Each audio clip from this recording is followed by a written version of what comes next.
The President.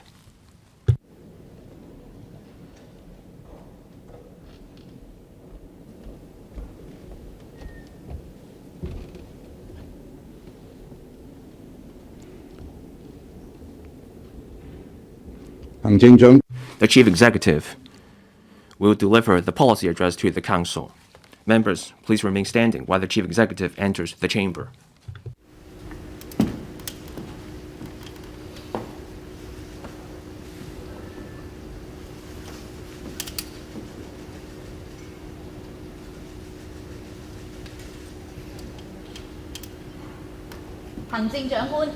The Chief Executive.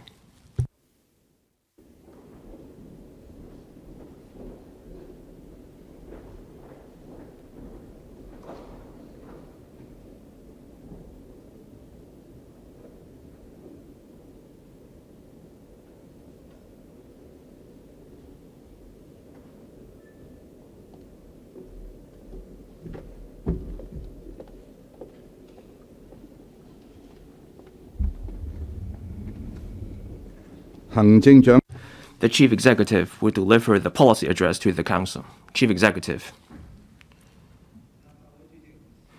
President, members of the Legislative Council, members of the public. This is my fourth policy address. This year marks the conclusion of the National 14th Five-Year Plan period and the preparatory year for the 15th Five-Year Plan. This policy address serves as a roadmap for Hong Kong to strive for a vibrant economy, pursue development, and improve people's livelihood, accelerating our advancement from stability to prosperity. It also outlines a strategic plan for proactively align with national development strategies and achieve breakthroughs in forging a new landscape. My ultimate objective in governance is to improve people's livelihood with better housing for members of the public, higher income for workers, enhanced care for the elderly, and greater prospects for young people. The well-being of our people is intimately linked to the health of our economy, making economic growth the key driver of livelihood improvement. Growth creates job opportunities and wealth, which will in turn generate additional resources for public services, enabling the government to deliver more and better services. Improvement in people's livelihood will then spark new social demands that stimulate market development, further promoting economic growth. The economy and people's livelihood are mutually reinforcing. Each strengthens the other. Since taking office, I have been actively promoting reforms both within the government and in the wider community, thereby facilitating economic growth and improving people's livelihood. I have transformed and instilled in the government a culture that is result-oriented. We have been pressing ahead with the public housing production and introduced light public housing. 3 years ago, applicants for public rental housing, or PRH, waited an average of 6.1 years for a flat. The composite waiting time is now 5.1 years, a reduction of 1 full year. Over the same period, the median household income rose by $3,000, an increase of 11%. Since I assumed office, the economy has rebounded, turning from negative to positive and gaining momentum. This year's growth is projected at 2 to 3%. In the past 3 years, Hong Kong has moved up one place to become the third-ranked global financial center and has climbed 4 spots to rank third globally in overall competitiveness. In the last 2 years, we have risen 12 places to the 4th globally in talent competitiveness. Furthermore, Hong Kong is ranked 7th among the world's top 10 safest cities. The policy address this year is anchored in 2 pillars: the economy and people's livelihood. The Northern Metropolis is the new engine for Hong Kong's economic development and holds immense potential. I will accelerate its development and set up the Committee on Development of the Northern Metropolis under my guidance to formulate operational models for the various development areas therein. I will also expedite the development of the university town, streamline administrative procedures by removing barriers and easing restrictions, adopt safe, efficient, and cost-effective construction practices, and introduce dedicated legislation to fast-track the Northern Metropolis development. The government will attract and cultivate industries to create jobs and enhance productivity. Preferential policy packages will also be formulated to improve efficiency and flexibility in negotiations with enterprises that are establishing and scaling up operations, thereby creating more high-quality, high-income jobs and further boosting productivity. Under one country, two systems, Hong Kong enjoys the unique advantages of attracting overseas enterprises and assisting mainland enterprises to go global. In the past, we focused primarily on bringing in enterprises, achieving remarkable growth and success. The new opportunities ahead for Hong Kong, however, will come from helping mainland enterprises expand abroad. This rapid shift in opportunities reflects the reshaping of the global trade order, prompting mainland enterprises to shift from concentrating on a single market and towards proactively tapping into emerging markets. The government will leverage Hong Kong's strength as a platform for going global to reinforce the role of Hong Kong as an international center, capitalizing on our advantages in areas such as finance, trading, professional services, supply chain management, and professional networks, creating more jobs and higher income, further promoting the headquarters economy to unlock more business opportunities. We will also develop education, technology, and talent in an integrated manner and press ahead with the integrated development of culture, sports, and tourism, enabling the people of Hong Kong to live in a community with thriving economy and vibrant culture. To strengthen governance, I will establish an accountability for heads of department or HODs by systematizing and institutionalizing their responsibility for their departments, and enhance the appraisal system for civil servants so that a culture of continuous improvement can take root. I will also set up the AI Efficacy Enhancement Team to drive technological reform, coordinating and steering government departments in the effective use of artificial intelligence technology in the re-engineering of outdated workflows. Meanwhile, I will promote the development of AI Plus with strong emphasis on safety risk prevention and implement AI government services and facilitate the wide-scale application and development of AI across different sectors in society to boost overall efficiency. I will also put into practice the philosophy of better integration of an efficient market with a capable government and introduce market-based business model to enhance the services of the Leisure and Cultural Services Department. This policy address concludes with the most extensive chapter concerning people's livelihood.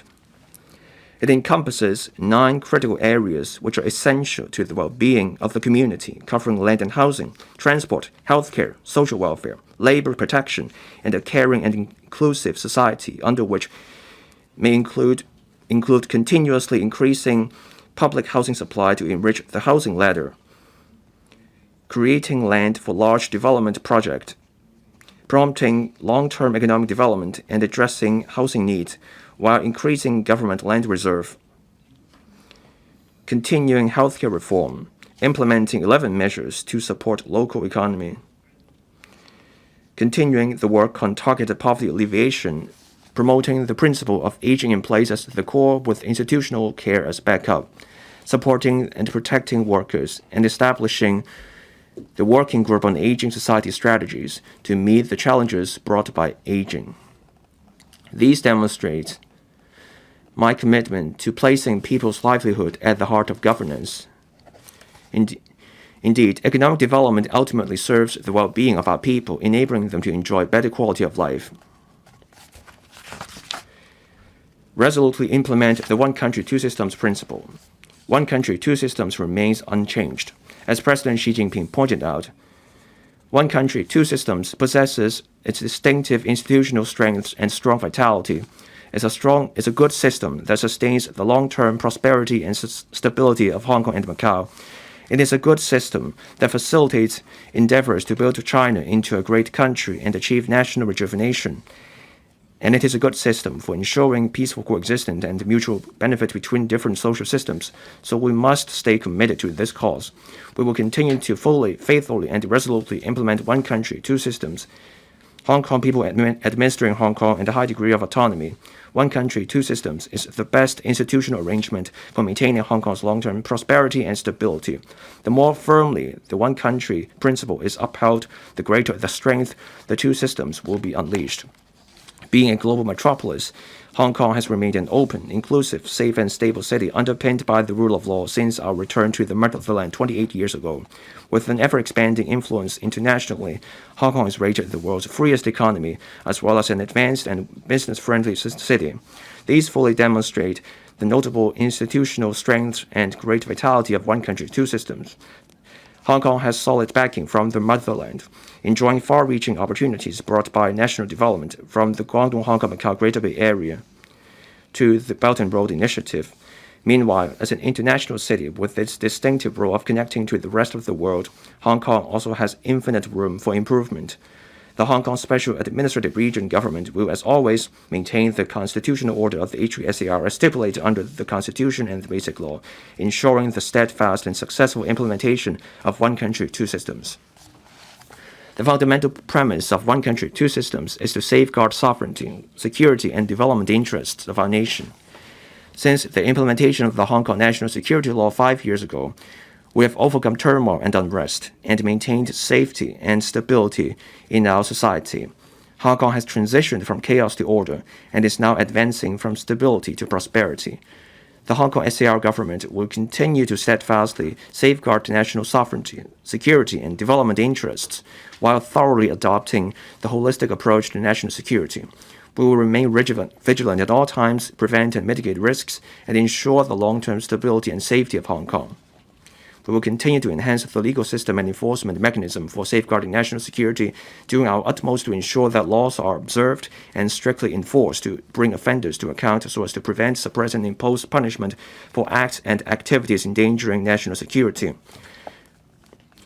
The government will spare no effort in promoting national security education. Since its opening a year ago, the National Security Exhibition Gallery has already attracted over 1 million visitors. More than 3,300 national security education district tutors have been trained to promote national security messages to the community. With the improved electoral system and district governance system of the HKSAR, the principle of patriots administering Hong Kong has been fully implemented.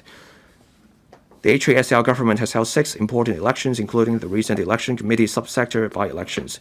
The HKSAR will devote all efforts in preparing for the general election for the 8th Term Legislative Council to be held on the 7th of December this year, ensuring that the election is conducted in a fair, just, honest, safe, and orderly manner. As part of the reforms to improve district governance, the government set up the Steering Committee on District Governance and the Task Force on District Governance in July 2023. They are chaired by the Chief Secretary for Administration and the Deputy Chief Secretary for Administration, respectively, with the aim of strengthening coordination to address issues such as environmental hygiene, community beautification, facility development, and community services more effectively. The Home and Youth Affairs Bureau and the Home Affairs Department will continue to lead district councils, the 3 district committees, and care teams to proactively harness local strength to foster compassion and vibrancy within the community. This year marked the 80th anniversary of the victory in the Chinese People's War of Resistance against Japanese aggression and in the World Anti-Fascist War. The HKSAR government has organized a series of large-scale commemorative activities, including exhibitions, film screenings, and library events for the public to gain a deeper understanding of the spirit of unity and resilience displayed by Chinese people in the fight for peace. We will collaborate with Shenzhen to promote a new red educational route under the theme of Chinese cultural celebrity rescue history so as to enhance understanding among people of Hong Kong and tourists of the history of the War of Resistance in Hong Kong. We will comprehensively review and conduct restoration and protection work on historic sites relating to the participation of the Communist Party of China in the War of Resistance in various districts, with a view to integrating them into tourism route and educational activities. The government will give full play to the role of the Chinese Culture Promotion Office.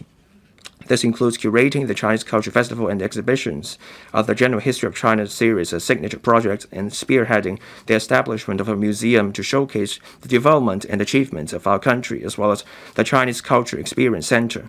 The office will also continue to launch a broad spectrum of community-oriented initiatives to promote Chinese culture. The government will promote patriotic education facilities in the mainland, making them the patriotic education basis of the HKSAR to encourage more students and young people to visit. We will establish close connection with patriotic groups to unite efforts in organizing more patriotic education activities. The Education Bureau will integrate our patriotic education into daily learning and teaching. We will popularize the Love Our Home, Treasure Our Country series of activities, continuously strengthen the Constitution and Basic Law Student Ambassadors Training Scheme, design itineraries for students to experience the founding history of our country, and conduct focused inspections on national education. We will also continue to provide professional development and activities for teachers and students that tie in with the updated national security education, promulgate the final version of the values education curriculum framework, and optimize the curriculum frameworks for the senior secondary Chinese history and history subject. Establish the heads of department accountability system. Since assuming office, I have been constantly taking forward reforms to build a result-oriented government. In the World Competitiveness Yearbook 2025, Hong Kong ranked second globally in government efficiency, reflecting well on Hong Kong's civil servants being an outstanding team and the reforms introduced by the current term government, alongside the concerted efforts of the civil service. Nevertheless, given the large number of executive departments and officers in the government, problems inevitably occur in individual departments. The causes behind them must be identified in good time and rectified to prevent them from undermining the overall trust that society places in the government, and to avoid causing injustice to the overwhelming majority of our civil servants who are dedicated to their duties. I believe that effective management is of utmost importance. Senior civil servants are all responsible for management. I have therefore been considering ways to strengthen their sense of responsibility to enhance the overall management standard of the department. After considerations, I believe that the most direct and effective way to strengthen the accountability of the HODs by clearly emphasizing that HODs are tasked to build a strong management team and lead their senior civil servants to jointly manage staff and operation systems. While HODs have always been responsible for the work of their departments, the government has not yet institutionalized overall accountability. Establishing a heads of department accountability system, therefore, is of critical significance. The details are as follows. Aims. Establishing the HOD accountability system has the following primary aims. First,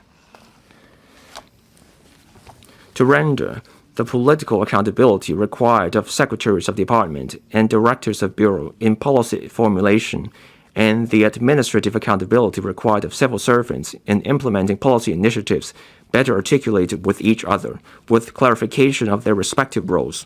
Second, to drive HODs to establish an effective management team and operating systems, eliminating bottlenecks and plugging shortfalls, improving workflow on an ongoing basis, and continuously enhancing departmental efficiency. Third, to identify the deficiencies whenever a problem occurs in the department, putting in place improvements, attributing responsibility to the appropriate parties, and taking administrative or disciplinary actions against those responsible in accordance with the civil service management regime.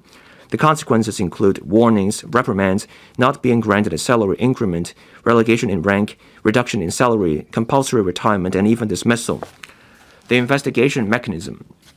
Investigations will be divided into two tiers in accordance with the severity of the problems identified. Tier 1. If the problems are of a general nature, the investigation should be taken up by the HOD concerned. They will be responsible for identifying the deficiencies of the department and putting in place improvements, taking forward administrative or disciplinary actions against the officers who have underperformed or engaged in misconduct in accordance with the civil service management regime. Tier 2. If a serious problem occurs in a department or the problem is widespread or a repetitive systemic one, or there are indications that the HOD concerned is implicated in the problem, the investigation will be carried out by an investigation panel set up specifically under the HOD accountability system. The panel will identify the deficiencies of the department and attribute responsibility to the appropriate parties, and should be independent from the government, such that the investigation will be impartial and independent, and should be able to examine civil servants of all ranks to ensure that the investigation is thorough, and should be familiar with the general operation of the government to ensure that the investigation is completed efficiently, and should be a standing team to be called upon, ensuring its certainty and readiness. To achieve the aforementioned aims, I will expand the existing functions of the Public Service Commission to enable it to conduct investigations. Independent of the government and in operation for many years, the Commission is conversant with the management system of the civil service. Its current statutory functions include advising the Chief Executive on matters affecting the public service, including disciplinary cases of civil servants. The existing functions of the Commission do not cover investigation, extending its functions to include investigation and inviting experts or government officials not related to the department being investigated to participate can ensure both the independence and impartiality of the investigations concerned, as well as the efficiency of the investigation, thereby achieving the four requirements set out previously. The government will make subsidiary legislation under the Public Service Commission Ordinance to implement the above proposal. Activation mechanism. When a situation as described previously occurs in a department, the relevant bureau or director of bureau must report it to the secretary of department concerned. Upon obtaining the latter's agreement, the director of bureau should activate the Tier 2 independent investigation mechanism. The secretary of department concerned can also, on their own initiative, direct the relevant director of bureau to activate the investigation mechanism. Strengthening the performance appraisal system for civil servants. The overall performance of civil servants is fundamental to the effectiveness of departments. A fair and honest assessment of staff performance can encourage good performance to strive for excellence and suitably handle staff who have underperformed or misconducted themselves. In this connection, establishing an effective performance appraisal system will help HODs enhance the overall effectiveness of the departments, raise the morale of good performance, assist those with room for improvement to improve their capability, and handle the small number of staff involved in misconduct in a fair manner. The Civil Service Bureau is tasked to conduct a study developing a more rigorous performance appraisal system that reflects and differentiates the performance levels of staff more effectively. Apart from assessing the performance of senior civil servants, including HODs, in accordance with the existing mechanism, secretaries of department and directors of bureau will need to supervise the senior civil servants under their charge to properly perform personnel management work for staff at all ranks, including performance appraisal, posting, promotion, and discipline. Set up an AI efficacy enhancement team. The application of AI in the work of the government can effectively enhance efficiency. The Census and Statistics Department, for example, has applied AI technology to examine trade data and to retrieve financial information from the financial statements and announcements of thousands of listed companies for statistical compilation. This has resulted in an exponential surge in efficiency. The 1823 services also use AI technology to recognize automatically voice inquiries from members of the public and help draft written responses, reducing about 30% of the processing time. To further enhance the efficacy of the government, I will set up the AI efficacy enhancement team to coordinate and steer government departments to, first, apply AI technology effectively to their work, second, explore process re-engineering to keep pace with the times, and third, promote technological reform in departments to improve efficacy. The team will be led by the Deputy Chief Secretary for Administration, with the Secretary for Innovation, Technology and Industry, and the Commissioner for Digital Policy serving as the Deputy Leader and Secretary General respectively. The team will also invite a representative from the private sector to serve as another Deputy Leader to bring in new perspectives and frontline market experience. The team will examine with government departments their need for reform, with priority given to departments with greater interface with the public. Departments may also initiate requests to the team for prioritized assistance in enhancing their efficacy or efficiency. Accelerating the development of the Northern Metropolis. The Northern Metropolis, our city's strategic development area bordering Shenzhen, covers land area and a planned population intake accounting for about 1/3 of Hong Kong's total. It therefore represents a substantial source of economic value and development potential, creating many jobs and boosting productivity. While the government has been speeding up the development of the Northern Metropolis for the past few years, I remain deeply concerned about its progress, given the sheer size of the area and the magnitude of the investment required.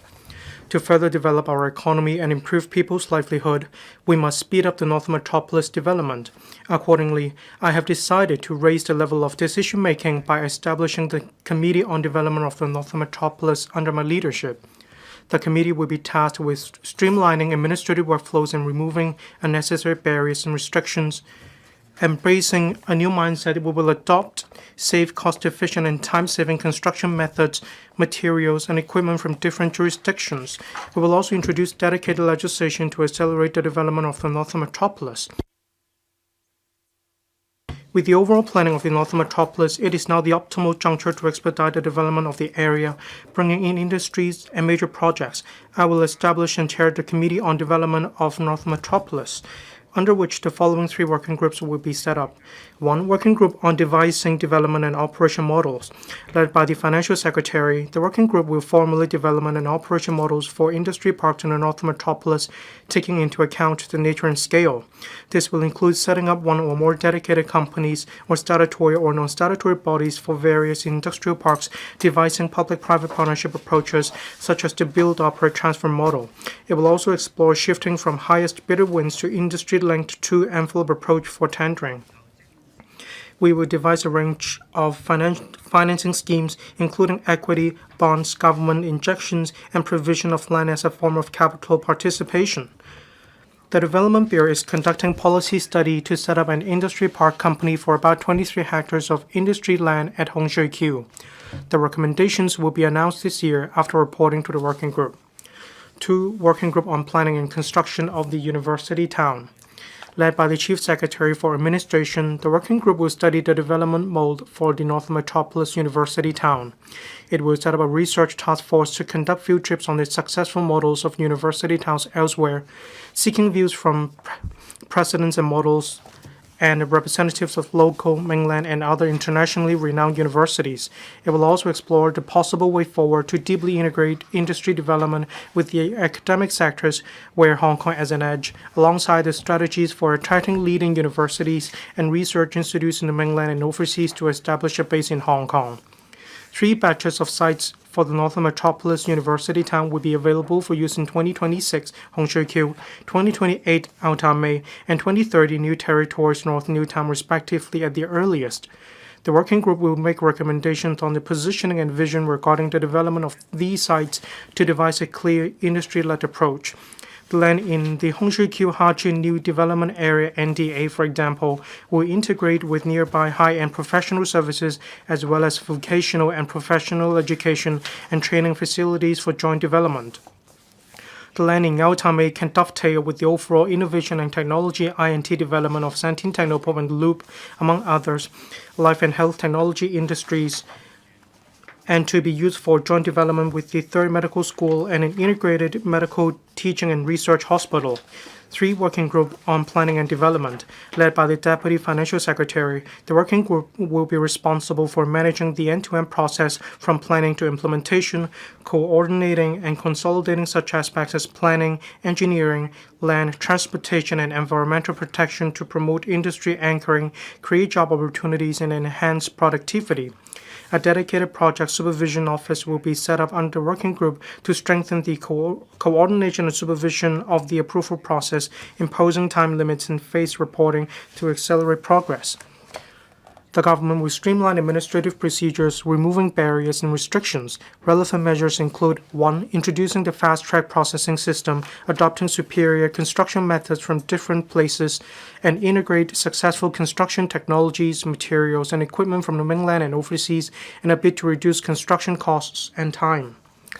2. Implementing a phased development approach on a trial basis with reference to the mainland's 1.5 level development concept.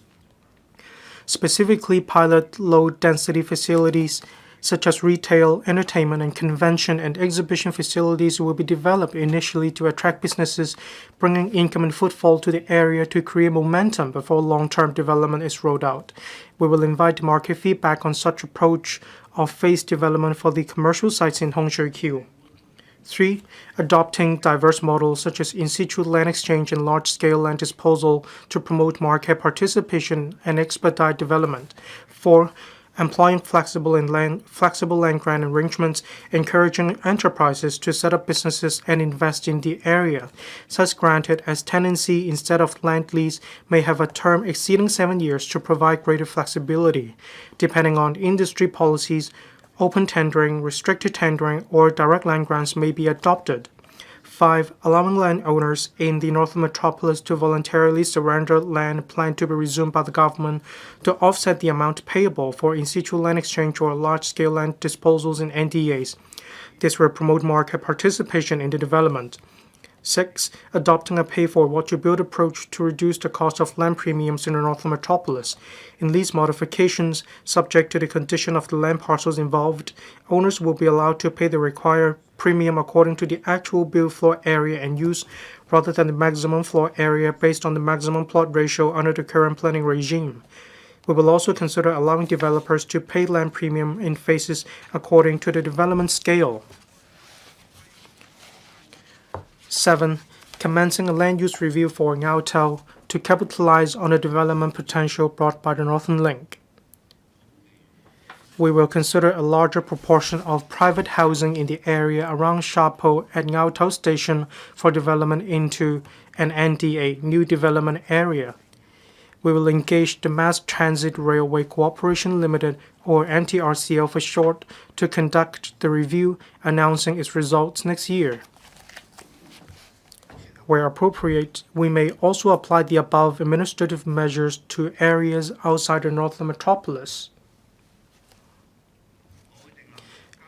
I will introduce dedicated legislation to accelerate the development of Northern Metropolis, empowering the government to devise simplified statutory procedures for issues including setting up statutory industry park companies and providing them with dedicated channels for funding, managing the cross-boundary flow of people, goods, capital, data, and biological samples in designated areas, to attract research institutes and high-end manufacturers to establish a presence in Hong Kong, speeding up the approval of building plans, relaxing permitted uses in outline zoning plans, OZPs for short, and fine-tuning development perimeters and expediting compensation payment for land resumption.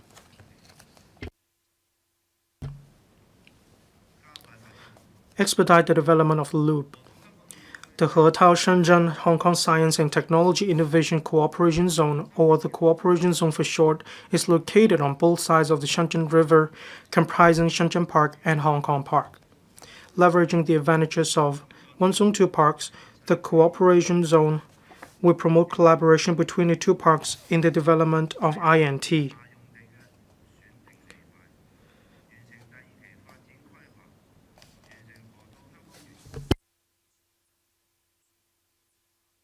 The construction of the first 3 buildings in Phase 1 of the Hong Kong Park of the Cooperation Zone has been completed. The construction of the other 5 buildings will be completed progressively from 2027. The government will roll out parcels of the remaining land in Phase 1 this year. We'll complete Phase 2 planning for the development scale and distribution of industries to finalize Hong Kong Park's overall layout, and consider offering workspaces flexibly to companies under the moving in while construction is underway approach. This will enable them to move in earlier without having to wait for the completion of the entire park construction. The Sentinel Pub, spanning about 210 hectares of land for INT, will serve as a strategic base for the INT industry.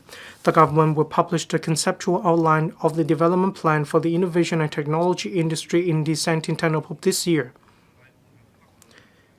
It will cover top-level planning, industry positioning and layout, the coordinated development of land parcels, and strategies for channeling market resources to invest in the development, expedite transport, infrastructural development. To dovetail with the development of the Northern Metropolis, construction works of Kutong Station and Hung Shui Kiu Station are proceeding in full swing for completion in 2027 and 2030 respectively. Adopting an innovative mindset, the government has signed the Part 1 project agreement with the MTRCL. It will concurrently develop the Northern Link spur line in combination with the main line, achieving simultaneous commissioning by 2034 or earlier. Cross-boundary railway projects will lead to the comprehensive integration of metro networks in Hong Kong and Shenzhen, significantly enhancing the GBA's infrastructure connectivity and boosting industry's confidence in setting up operations. We are pressing ahead with the Hong Kong-Shenzhen Western Rail Link Hongshui-Q Tianhai project and have invited expressions of interest from contractors and operators on the Hong Kong section of the project. Industries are the cornerstone of economic development. The government will leverage market forces through enhanced measures such as flexible land grant arrangements, tax concessions, capital subsidies, and talent grooming, so as to drive industry development. The service industry accounts for a significant share of our economy. In response to an increasingly dynamic market environment and rapid technological change, the government will pursue structural upgrades of our industries. We will consolidate our traditional strengths in sectors such as financial and legal services while actively nurturing emerging ones, including advanced manufacturing, life and health technology, new energy, AI, and data science, to create more high-quality job opportunities, increasing people's income, and enhancing overall economic efficiency.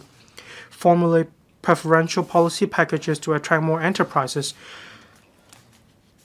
The Financial Secretary will lead the relevant policy bureaus, departments, and public organizations in formulating packages of preferential policies, including land grants, land premiums, financial subsidies, tax incentives to attract high-value-added industries and high-potential enterprises to set up in Hong Kong, thereby promoting high-quality development. The Office for Attracting Strategic Enterprises and Invest Hong Kong can use the policy packages flexibly during negotiations with enterprises on settlement details, then report to the Financial Secretary for approval. The government will also explore the establishment of a more flexible mechanism, including allowing the Chief Executive and the Financial Secretary to introduce tax incentives that comply with international standards. The government attaches great importance to fostering high-value-added advanced manufacturing using I&T and promoting new industrialization. The government will set up its efforts to nurture emerging industries locally and attract those from outside Hong Kong, promoting the diversified development of our economy. The government has reached an agreement of intent with a leading European aeronautic services company to operate in Hong Kong. The company will provide aircraft dismantling as well as recycling and trading services of high-value parts. This will drive the development of industries such as trading, insurance, financing, and leasing, creating new job opportunities through the sectors of value chain. The company will also collaborate with the Hong Kong International Aviation Academy to provide talent training in relevant professions, which will in turn consolidate Hong Kong's status as an international aviation hub. We will attract more pharmaceutical companies to set up operations in Hong Kong to conduct clinical trials and medical treatments for rare disease drugs, high-end cancer drugs, and advanced therapy products. We will proactively enhance the efficiency and patient recruitment and trial initiation. Will also make use of the GBA clinical trial collaboration platform in the Haltao area, enabling pharmaceutical companies to conduct trials simultaneously in Hong Kong and Shenzhen. Concurrently, we will prepare to set up the International Clinical Trial Academy for nurturing clinical trial professionals in the GBA and host international summits and forums. The government will set up the Hong Kong Center for Medical Products Regulation and submit a legislative proposal on regulating medical devices in 2026, with a view to establishing the center as an internationally recognized regulatory authority for medical products as soon as possible. We will expedite the 1+ mechanism for new drugs, piloting priority evaluation and approval of innovative drugs recommended by the HA for treatment of severe or rare diseases. This will help pharmaceutical companies bring innovative drugs to the market sooner. We will promote the standardization of clinical data within the GBA and establish a real-world data platform to help pharmaceutical companies bring innovative drugs to the mainland and international markets more quickly. The HA will establish the Office for Introducing Innovative Drugs and Medical Devices. It will identify the needs and benefits of innovative drug treatments for local patients through big data analytics, bringing in innovative drugs and medical devices that are cost-effective and beneficial to patients. Promote the development of the new energy industry. To meet the country's dual carbon targets, Hong Kong is working to achieve carbon neutrality before 2050, in which the new energy industry will play a crucial role.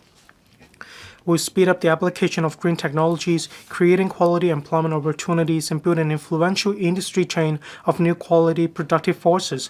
Relevant measures are as follows. 1. We will develop a sustainable aviation fuel or SAF for short industry chain. Major airports and airlines in Europe, America, and Asia have gradually raised their SAF consumption targets.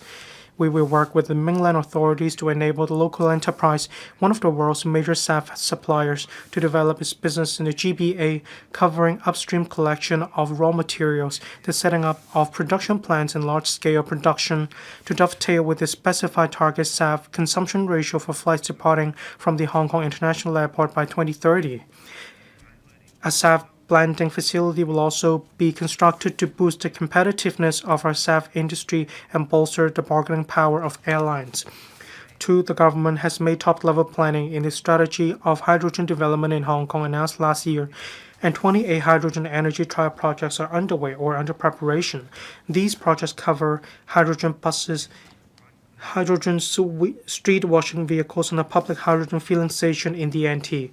We will formulate hydrogen standard certification, establish public hydrogen filling facilities on Hong Kong Island and Kowloon, press ahead with more trial projects, and develop the GBA hydrogen corridor in collaboration with the Guangdong province.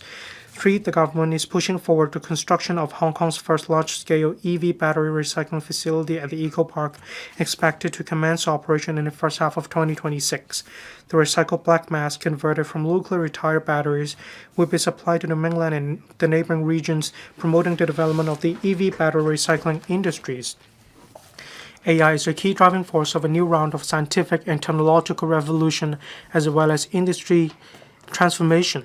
With our advantages in scientific research, capital, data, and talent, together with abundant use cases, Hong Kong is poised to become a global hub for AI development.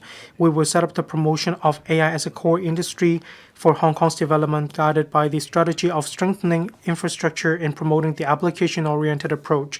We'll promote the development of AI Plus and facilitate an extensive and deep integration of AI across sectors in order to achieve industries for AI and AI for industries, while placing strong emphasis on safety risk prevention. The government has bolstered its efforts to nurture local and attract overseas and mainland AI professionals. Relevant measures include setting up the Air at Inno Hong Kong Research Cluster that pulled over 1,000 experts, combined with nearly 1,000 AI companies that have gathered in our I&T parks. This helps to enhance our AI R&D capabilities and lay the foundations for wide-ranging AI applications. The government earlier announced the launch of the $3 billion Frontier Technology Research Support Scheme. It will help funded universities to attract international top-notch scientific researchers in AI and other fields to Hong Kong to spearhead basic research in frontier technologies. The scheme will invite applications soon. We've also earmarked $1 billion for the establishment of the Hong Kong AI Research and Development Institute in 2026 to facilitate upstream AI R&D, the midstream and downstream R&D outcome, and the expansion of use cases.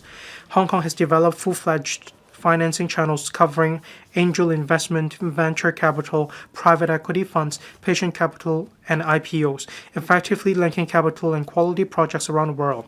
The Hong Kong Investment Corporation Limited, Hong Kong IC, as the patient capital institution wholly owned by the government, has invested in a number of AI enterprises engaging businesses in fields such as AI LLMs, cloud computing, and AI drug development. It will continue to support the development of the AI industry through developments.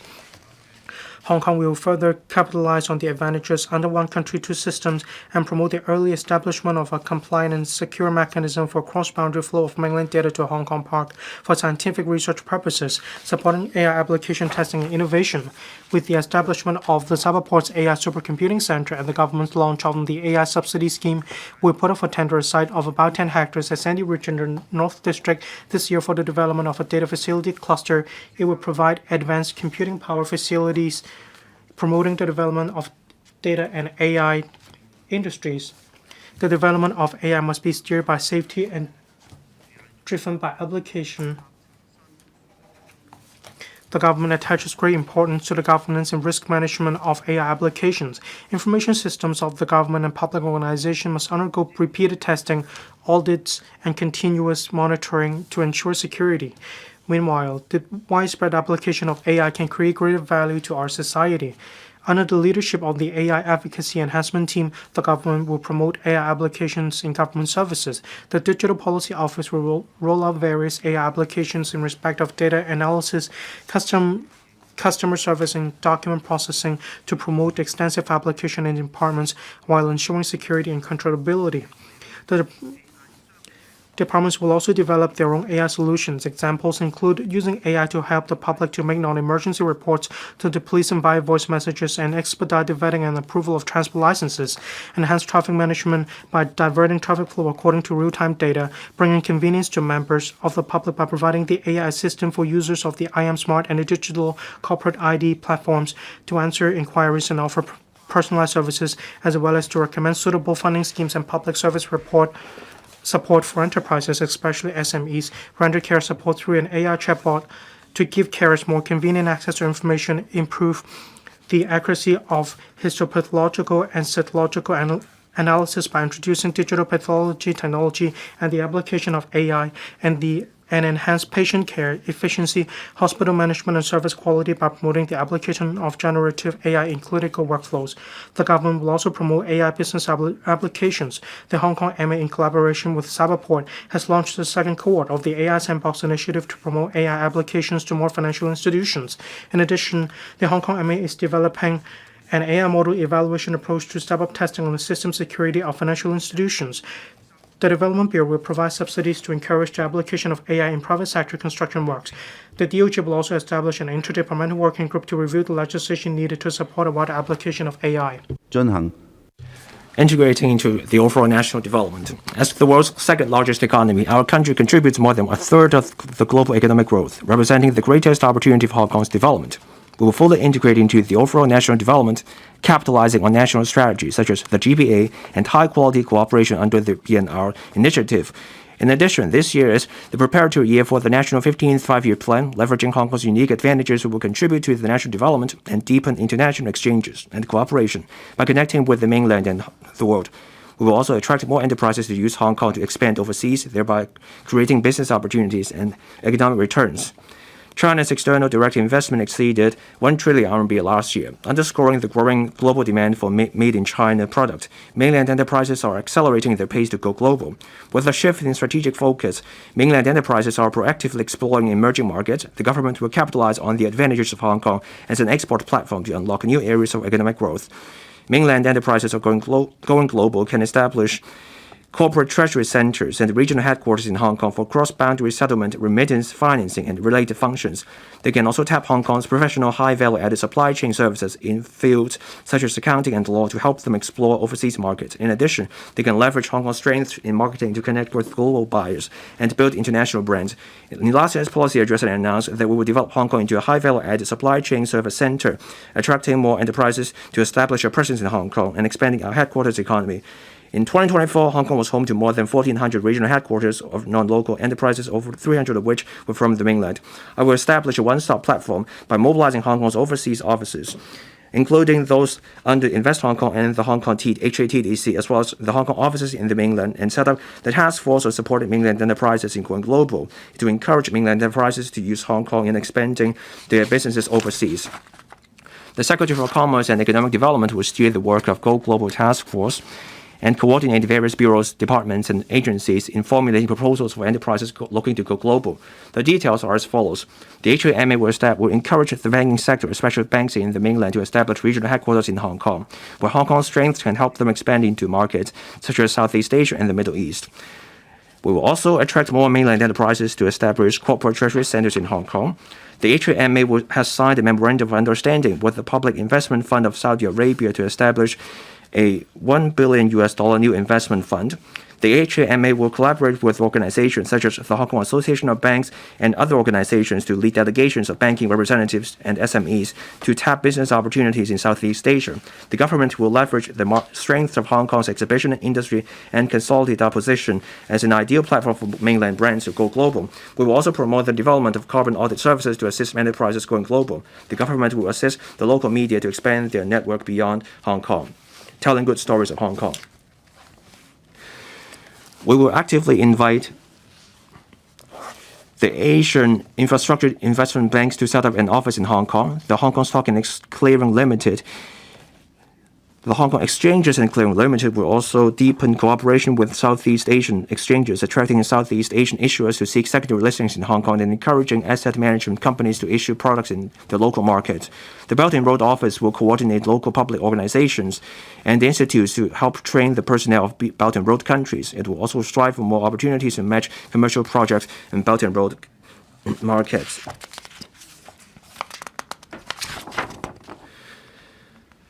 As one of its core cities, Hong Kong plays a vital role in driving the GBA's development. It also plays an irreplaceable part in our country's reform and opening up. The government will continue to take the lead in dovetailing with national strategies and integrating into the country's overall development in a more proactive manner. We will strengthen mutually beneficial cooperation with Guangdong and Macau and deepen coordinated development. We will continue to deepen our cooperation with Guangdong and Macau, forging closer convergence of our respective rules and mechanisms to enhance the flow of people, goods, data, and capital. The measures are developing the Hong Kong International Airport Dongguan Logistics Park.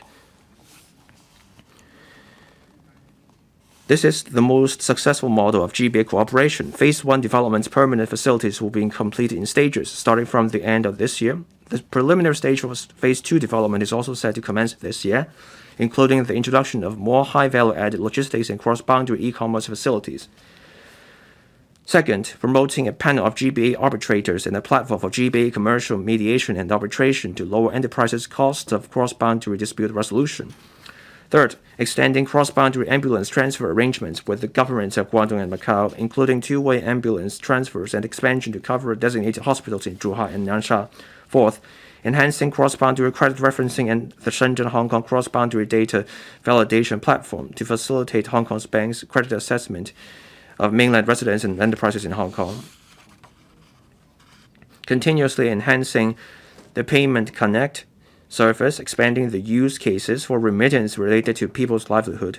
The government will improve disbursement arrangements to portable cash assistance next year so that Hong Kong elderly recipients retiring in Guangdong and Fujian provinces can opt to receive government assistance directly through their bank account with designated mainland banks.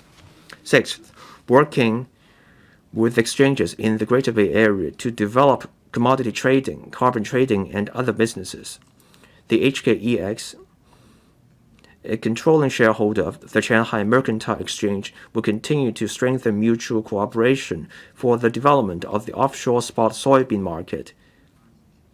Core Climate, the carbon marketplace of the HKEX, will collaborate with pilot carbon markets in the GBA to explore cross-boundary trade settlements on a trial basis. Seventh, boosting collaboration between the Hong Kong Investment Corporation and the Guangdong government to help Hong Kong's enterprises with high technology content, such as biotech and health tech startups, to strengthen cross-border industry chain development. Nansha will be the key base for the first phase.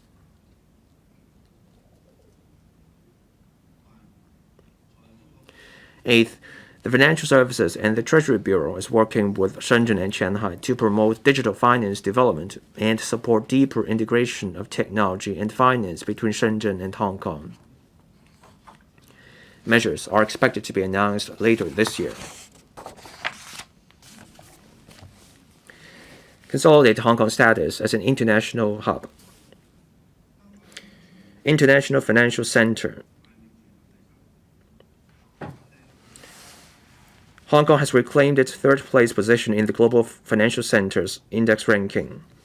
Building on this momentum, we will harness the asset reallocation wave of global investors to cement our status as an international financial center. Our strategy will deepen the equity market. The Hang Seng Index rose by more than 20%, with the average daily turnover reaching $250 billion, nearly double that of last year. The cumulative amount of funds raised through IPO proceeds exceeded $130 billion. We will leverage the technology enterprises channel to assist mainland technology enterprises in raising funds in Hong Kong, strengthening financial support for our nation's development as a science and technology powerhouse. We will also work on the weighted voting rights structure, explore shortening the stock settlement cycle to T+1, encouraging more overseas companies to seek secondary listing in Hong Kong, support China concept stock markets to return from overseas with Hong Kong as the preferred destination, and press ahead with the inclusion of an RMB trading counter under Stock Connect southbound trading for Hong Kong stocks. The government will further consolidate Hong Kong's position as a bond market hub. These measures include enhancing financial infrastructure, including the collaboration between Hong Kong MA's CMU on Clear and the HKEX, to explore centralized management and the cross-collateralization of assets such as shares and bonds by investors on a single market, with a view to fostering interplay between various mutual market access mechanisms. We will also establish connections with markets such as Switzerland and the United Arab Emirates, and promote the use of offshore Chinese government bonds as collateral in different clearing houses to further enrich the use cases of RMB assets. The Securities and Futures Commission is also studying the feasibility of an innovative electronic bond trading platform built and operated by market participants, and is also promoting the establishment of a commercial repo market and a central counterparty regime in Hong Kong to improve market liquidity. Second, continuing our discussions with relevant mainland institutions on introducing offshore treasury bond futures in Hong Kong, expand the variety of interest rate derivatives under Swap Connect, promote the development of over-the-counter derivatives, and explore the launch of the cross-boundary RMB repo business in collaboration with the mainland in due course. Third, stepping up market outreach efforts by the SFC, the HKMA, and the HKEX to encourage more enterprises to issue corporate bonds in Hong Kong, attracting capital from around the globe to participate in our bond market. Fourth, the SFC and the HKMA will set out relevant details of these measures in the fixed income and currency roadmap to be published. To enhance the liquidity and global reach of the offshore RMB market in Hong Kong, the HKMA will make use of the currency swap agreement with the People's Bank of China and introduce an RMB business facility, providing enterprises with the longer-term RMB financing required for trade, daily operation, and capital expenditure, so as to support the use of RMB in the real economy. It will also continue to explore diversified channels for cross-boundary capital acquisition, so as to provide a stable source of RMB funds for the market at a relatively low cost. The HKMA will also explore measures to facilitate foreign exchange quotations and transactions between RMB and other regional currencies in Hong Kong. The government will issue more RMB bonds and consider settling government expenditure in RMB under suitable circumstances. International gold trading market. I have accepted the recommendations of the Working Group on promoting gold market development. The FSTB will implement the measures. These measures include supporting the Airport Authority Hong Kong and financial institutions to establish Hong Kong's gold storage facilities with a target gold storing capacity of over 2,000 tons in 3 years, for propelling Hong Kong into a regional gold reserve hub. Second, encouraging gold traders to set up or expand refineries in Hong Kong, and exploring with the mainland the feasibility of processing supplied materials in the mainland to produce refined gold for exporting to Hong Kong for trading and delivery. Third, establishing a central clearing system for gold in Hong Kong to provide efficient and reliable clearing services for transactions of gold in compliance with international standards, and inviting the participation of the Shanghai Gold Exchange to prepare for mutual market access with the mainland in the future. Fourth, offering a greater variety of gold investment vehicles by assisting issuers in issuing gold funds and supporting the development of new investment products such as tokenized gold. Fifth, supporting the setting up of a trade association for the gold industry with a view to establishing an exchange platform with the government and regulators, stepping up promotional efforts and attracting more Belt and Road clients while strengthening talent training. The International Board of the Shanghai Gold Exchange has set up its first offshore delivery vault in Hong Kong and launched new contract for delivery in Hong Kong. We will continue to promote collaboration between the gold market of the two cities. To encourage the participation of insurance funds in infrastructure financing, the government will amend the legislation next year to lower capital requirements for infrastructure investment and provide concessions for local projects. We will also promote the development of exclusive captive and reinsurance business in Hong Kong, encouraging the market to introduce more insurance products, such as those related to cross-boundary elderly care, cross-boundary driving, and low-altitude economy. In the next few years, Hong Kong is expected to become the world's largest cross-boundary wealth management center. We will further enhance the preferential tax regimes of funds, single-family offices, and carried interest to attract more funds to establish a presence in Hong Kong. The SFC will actively promote the inclusion of real estate investment trusts or REIT under mutual market access to increase the liquidity of REIT in the mainland Hong Kong. We will also facilitate the enhancement of the qualified foreign limited partnerships mechanism, in particular by collaborating with Shanghai and Shanghai to attract more foreign capital to the mainland private capital market. The HAIC will nurture local private equity and hedge fund institutions with good potential through direct or co-investment. Currently, applicants of the new capital investment entrance scheme are required to invest at least $30 million in Hong Kong. Among such investments, the maximum amount of investment in real estate, residential and non-residential, to be counted towards the scheme is $10 million.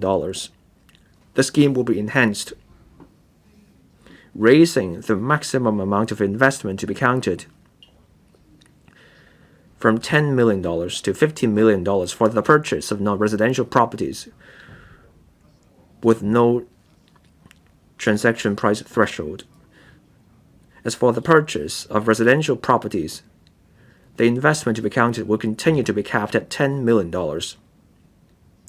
But the transaction price threshold will be lowered from $50 million to $30 million. The HKMA will continue to take forward Project Ensemble, including encouraging commercial banks to introduce tokenized deposits and promoting live transactions of tokenized assets, such as the settlement of tokenized money market funds with tokenized deposits. It will also assist the government in regularizing the issuance of tokenized bonds and encourage banks to strengthen risk management through the supervisory sandbox. We're implementing a regime for stablecoin issuers and formulating legislative proposals regarding licensing regimes for digital asset dealing and custodian service providers. The SFC is studying the possibility of offering a wider range of digital asset products and services to professional investors with the prerequisite of a sufficient investor protection in place. The SFC will also introduce automated reporting and data surveillance tools to build a line of defense against risks associated with digital assets in Hong Kong. In 2022, the HKEX launched Core Climate, an international carbon trading platform and the only voluntary carbon credit trading platform in the world offering settlement in Hong Kong dollars and RMB. In the future, we will deepen pilot collaboration with the GBA carbon market.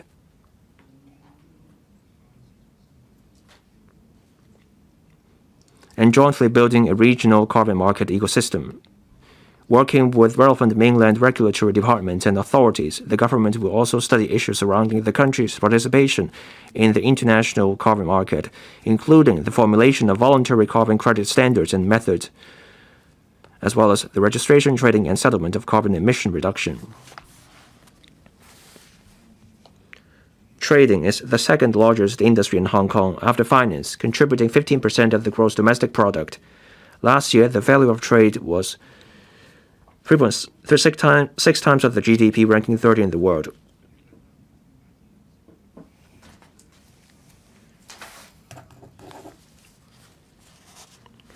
Our investment agreement negotiations with Qatar largely concluded in mid-2025. We will explore the signing of new investment agreements with Saudi Arabia, Bangladesh, Egypt, and Peru. The government will also continue to seek accession to the Regional Comprehensive Economic Partnership to expand our economic and trade network. I will establish the Economic and Trade Office in Kuala Lumpur this year to deepen economic and trade promotion in the Association of Southeast Asian Nations and neighboring countries, and also expand the ETO coverage of Latin America and Central Asia. The government will promote the digitalization of trade to lower costs and improve efficiency. The measures are as follows. The HKMA will develop a roadmap for Project Cargo X by the end of the year. Through commercial data interchange and working with the AAHK and the port community system, the trial project will leverage cargo data to reduce credit costs and processing time for banks and SMEs. The HAMA will explore cross-boundary financial collaboration with the Shanghai Municipal Bureau of Data and other parties under Project Ensemble, such as the application of tokenized electronic bills of lading, as well as advancing connections with CDI and CargoX to facilitate trade finance with the use of cargo data. Third, a logistics provider will be recruited as an additional pilot participant of the cross-boundary express cargo clearance facilitation arrangement to enhance the efficiency of e-commerce shipment. Fourth, the trade single window will be expanded progressively to cover more trade documents. In parallel, the government, together with the mainland's General Administration of Customs, will work to connect the single windows of Hong Kong and mainland and explore the feasibility of extending the existing single submission for dual declaration scheme to include other trade documents and transport notes. In addition, the government will discuss the possibility of connecting the single windows with ASEAN. The government will also introduce a legislative proposal next year for the digitalization of business-to-business trade documents.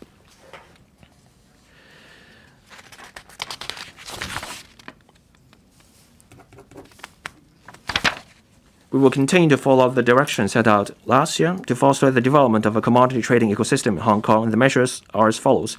We will support the sector in setting up more approved warehouses, having obtained the approval of the London Metal Exchange, a wholly owned subsidiary of HAEX, on the establishment of 8 delivery warehouses in Hong Kong.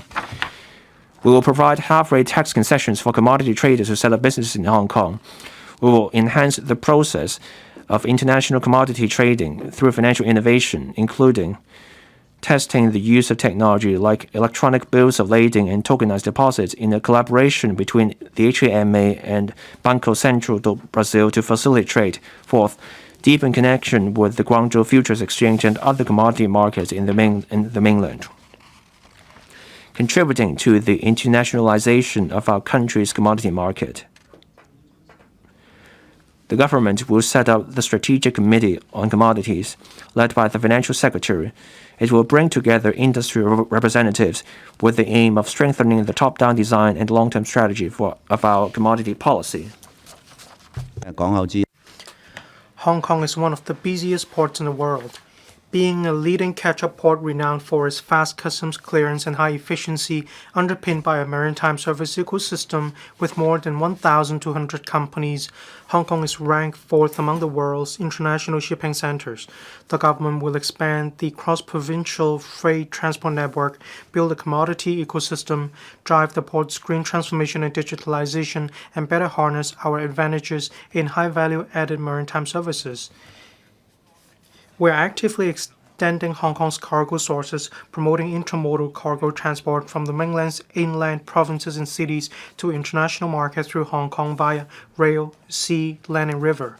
At present, cargo originating from Chongqing and Chengdu can be sent by sea rail intermodal service to Yantian Port in Shenzhen or Beibu Gulf in Guangxi, then transshipped to the Kuaiting container terminals by feeders or daily liner service. This fully leverages the complementary strengths of the ports concerned, achieving mutual benefits. The government will establish partner-port relationships with mainland regions of strategic collaboration significance, as well as Belt and Road regions, and prepare for the development of a green shipping corridor. We'll focus on the development of bunkering of fuels such as green methanol, green ammonia, and hydrogen. Later this year, we will invite the industry to submit expressions of interest in the development of green maritime fuel storage facilities. We will also require all vessels providing methanol bunkering services in Hong Kong waters to install mass flow meters to improve bunkering efficiency within next year, and initiate a feasibility study on green ammonia and hydrogen bunkering. The government will facilitate the trading of more green maritime fuels in Hong Kong and assist in the export of mainland-produced green maritime fuel. Develop a digitalized port system. The port community system, to be launched in January next year, will provide cargo tracking function and connect sea, land, and air transport networks, bolstering trade and capital flows digitally. Better harness the strengths of high-value-added maritime services. Vessels owned managed or operated by Hong Kong ship owners account for nearly 10% of the deadweight tonnage of the world's merchant fleet.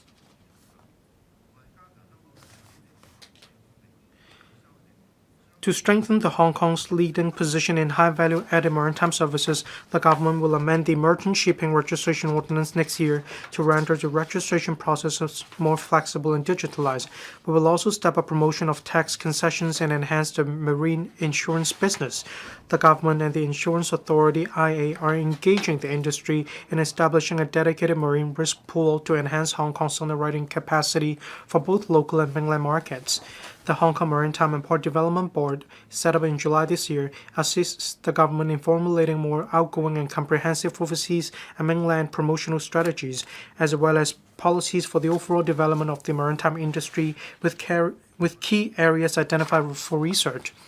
To consolidate Hong Kong's position as an international logistics hub, we will release the findings of the planning study on the development of modern logistics clusters in Hung Shui Kiu Hachun, NDE this year. We will invite expressions of interest from the industry next year and draw up tender conditions. International Aviation Hub. Connecting with more than 200 destinations worldwide, Hong Kong saw an increase of over 60% in the number of passenger and cargo flights over the past 2 years. We'll continue to leverage the opportunities brought by the three-runway system and the Hong Kong IA and increase the number of long-haul and transit routes.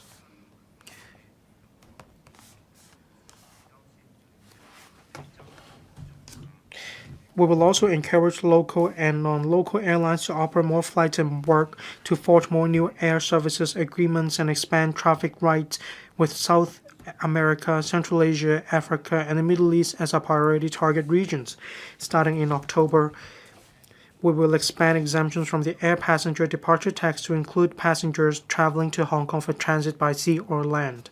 The AAHK will also expand the city terminal network in the mainland and improve land transport connections under Fly via Zhuhai, Hong Kong, extending the service to more mainland cities.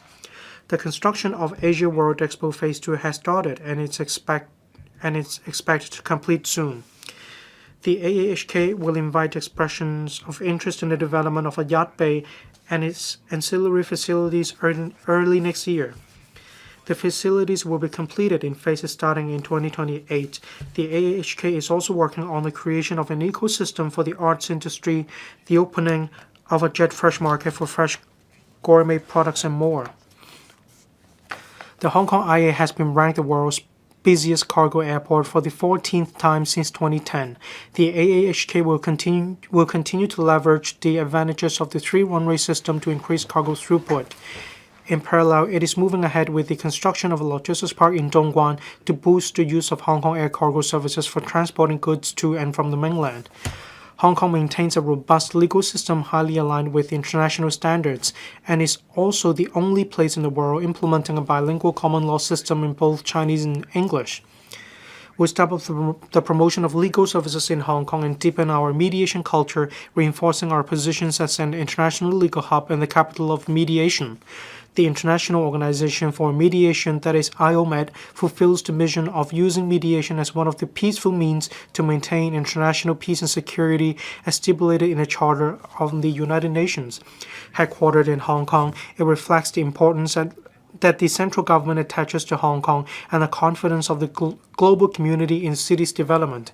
It will also strengthen Hong Kong's positioning as a center for international legal and dispute resolution services. The government fully supports the work of the IOMED and will organize international conferences, professional training, internships, and other programs to help Hong Kong young people and legal professionals work with the IOMED, nurturing more international mediation professionals for Hong Kong.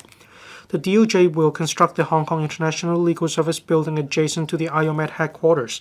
The building will house facilities such as the headquarters of the Hong Kong International Legal Talents Training Academy, as well as international legal and dispute resolution services institutions. The Deputy Secretary for Justice is tasked to promote Hong Kong's legal services and will work with other professional service sectors, such as accounting and finance, to support mainland enterprises wishing to expand overseas. We will continue to take forward the pilot scheme on sports dispute resolution, and a pilot scheme on community mediation. It will also strengthen the accreditation and disciplinary systems for the mediation profession and step up promotion of Hong Kong's arbitration services while studying the need to amend the arbitration ordinance. Promote the integrated development of education, technology, and talents. The integrated development of education, technology, and talents is a foundational and strategic pillar for progress in a new era. It enables Hong Kong to build rich talent resources, knowledge reserve, and capacities for scientific and technological innovation, thereby enhancing our competitiveness. We will accelerate construction of the Northern Metropolis University Town, promote the study in Hong Kong brand, develop universities of applied sciences, and propel our city towards becoming an international hub for post-secondary education and high-caliber talents. We're committed to enhancing the quality of education in Hong Kong. And at present, we're providing 15,000 quotas for local undergraduate students. We will not reduce this quota in order to ensure the present situation remains unchanged.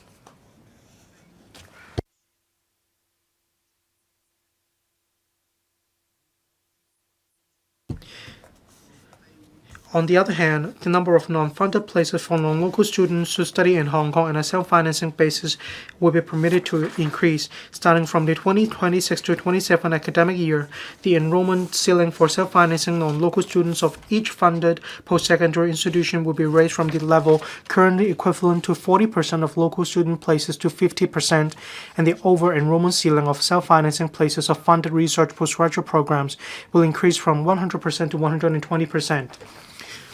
The government launched the Hostels and City scheme in July to facilitate the market in converting existing commercial buildings, including hotels, into student hostels by obviating the need for rezoning and allowing excessive plot ratio be retained.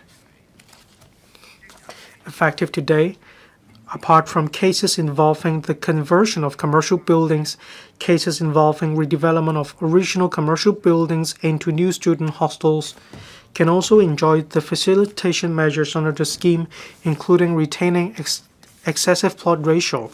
The government will also earmark new sites zoned as commercial or otherwise this year for building new hostels, and we will also invite the market to submit expressions of interest. The Education Bureau will establish the task force on study in Hong Kong, bringing together the University Grants Committee (UGC), the RTIB, the Hong Kong Talent Engage post-secondary institutions, ETOs, the mainland offices, and so on, to step up the promotion of higher education in Hong Kong. Relevant measures include 1. Rolling out the Hong Kong Your World-Class Campus large-scale publicity campaign to promote Hong Kong's quality resources in areas such as academic studies, scientific research, and international cooperation. 2. Providing funding support of $40 million by the UGC for the 8 funded universities to enhance publicity as well as teacher and student recruitment overseas and in the mainland. The EDB will also take the lead in encouraging post-secondary institutions to organize more summer study tours to attract non-local senior secondary school students. 3. Encouraging post-secondary institutions to roll out more high-value added study tour in Hong Kong activities to promote the study tour in Hong Kong brand. Advance the development of UAS. The government has granted the UAS designation to 2 universities, putting into practice the principle that every trade has its masters. We will encourage UAS to deepen collaboration with leading enterprises in the mainland and overseas, fostering industry education collaboration and joint operation. The Alliance of UAS in Hong Kong will explore the feasibility of cooperating with leading polytechnic institutions in Guangdong Province to jointly establish a GBA exchange platform. Mutual recognition of vocational and professional qualifications will continue exploring with the mainland authorities the implementation of the mutual recognition of sub-degree level qualifications between Hong Kong and the mainland. This aims to facilitate the cross-boundary job seeking and the pursuit of further studies by graduates of vocational and professional programs in both places. The EDB will, on a trial basis, allow schools under the district under the direct subsidy scheme to apply for increasing the number and size of classes, expanding their intake of non-local students with student visas to study on a self-financing mode. Promote the international recognition of DSE. We will promote the international recognition of the DSE to various sectors through a range of education exhibitions and activities overseas and on the mainland, enabling DSE candidates to have more options for further education. The EDB will strengthen efforts to crack down on the unauthorized provision of DSE programs or the operation of shell schools. We have set up a reporting mechanism, conducting unannounced inspections, and further clarify the registration arrangements for private candidates taking the DSE in the coming year. In addition, we will formulate the code of practice for private schools and publish the private school list within this year with a view to improving the standards of school operation. International schools. The EDB has allocated 2 vacant school premises for international school development. The government has also reserved sites in the Northern Metropolis for the development of international schools. We encourage international schools to increase their admission quotas. We will also remove barriers and ease restrictions, allowing quality international schools to build new facilities and enhance existing ones, including student boarding facilities at their school sites on a self-financing basis. The EDB has set aside $2 billion in the Quality Education Fund, or QEF for short, to support digital education in primary and secondary schools, and will also release a blueprint for digital education in primary and secondary schools in 2026.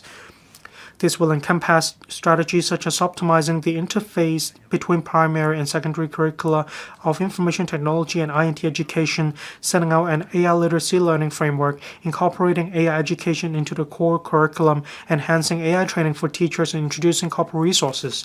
The QEF will introduce a new stage of the dedicated funding program for publicly funded schools, under which the cumulative funding ceiling for publicly funded schools and eligible kindergartens will be raised to enhance the quality of education. Schools will also encourage to strengthen promotion in areas such as values education, financial education, and entrepreneurial spirit through various funding programs. International Innovation and Technology Center. Hong Kong ranked 3rd globally in technology in the World Digital Competitiveness Ranking. The Shenzhen Hong Kong Guangzhou cluster ranks 1st in the 2025 Global Innovation Index ranking of the world's top 100 innovation clusters. With 3 major INT parks and 5 key R&D institutions as the framework, we will propel INT development, pool global talent, and make full use of Hong Kong's R&D platform. The ITIB is taking forward the setup of 2 pilot lines by the Hong Kong Microelectronics Research and Development Institute, speeding up the development of new industrialization. The government will provide industry-ready use cases and adopt the scenario-based investment approach. It will also facilitate leading or influential INT companies to develop businesses in Hong Kong. The measures include expediting the development of the 3rd InnoHK research cluster with the focus on sustainable development, energy, advanced manufacturing, and materials. The R&D centers under the cluster will be established in the first half of 2026. Second, relaxing the application threshold for the new industrialization acceleration scheme by lowering the minimum total project cost from $300 million to $150 million, and providing funding on a matching basis for the employment of relevant technical personnel. We will also consider providing necessary support measures for individual enterprises. Third, launching the INT Industry-Oriented Fund in 2026-27, the government will endeavor to channel market capital to invest in emerging and future industries of strategic importance, supporting people-oriented scientific research. During my research to Hangzhou 6 Little Dragons in Zhejiang, I was aware of a new technology that enables a breakthrough benefiting people with amputations. Prostheses incorporating new RNG technologies are embedded with sensors that can detect neural signals transmitted from muscles to control prosthetic muscles without having to implant any device or wiring. With some training, wearers of these prostheses are able to perform daily activities such as writing or playing musical instruments. The government will support people-oriented scientific research through the Innovation and Technology Fund to introduce prostheses built with new R&D technologies. A 2-year scheme will be introduced to grant full subsidies to amputees in Hong Kong for the configuration and the use of the high-tech prostheses free of charge, enabling them to benefit from new technologies. promoting the development of a low-altitude economy ecosystem. The government will forge ahead with building a competitive low-altitude economy ecosystem to propel Hong Kong as an hub for innovative low-altitude applications. We will formulate, or rather improve, civil aviation legislation and regulatory framework, including formulating dedicated legislation for unconventional aircraft weighing over 150 kilograms to lay the foundation for developing the standardization of the low-altitude economy. Second, we will enhance core infrastructure facilities by designating spectrum by the end of the year, as well as facilitating early planning and deployment of facilities such as vertiport, air route networks, satellite positioning, three-dimensional spatial data systems, and a smart low-altitude traffic management system. We will encourage higher education institutions and enterprises to make use of existing funding schemes, review relevant talent development, and support the industry and universities in organizing more training. Last year, Invest Hong Kong hosted the inaugural Hong Kong Low-Altitude Economy Forum, attracting over 250 local and overseas industry stakeholders. We will continue to host flagship events to showcase the business opportunities of the low-altitude economy. The first batch of regulatory sandbox pilot projects was announced in March.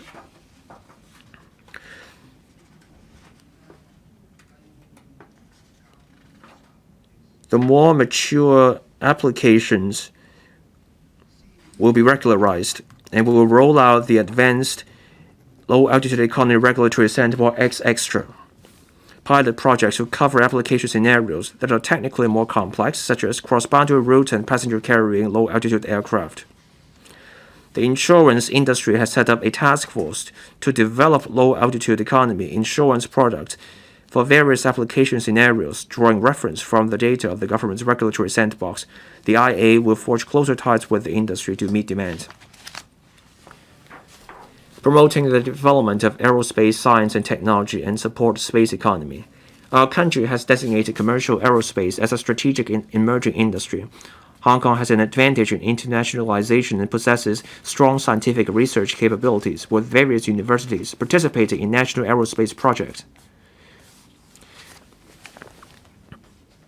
We will promote the development of the aerospace science and technology sector and support the space economy.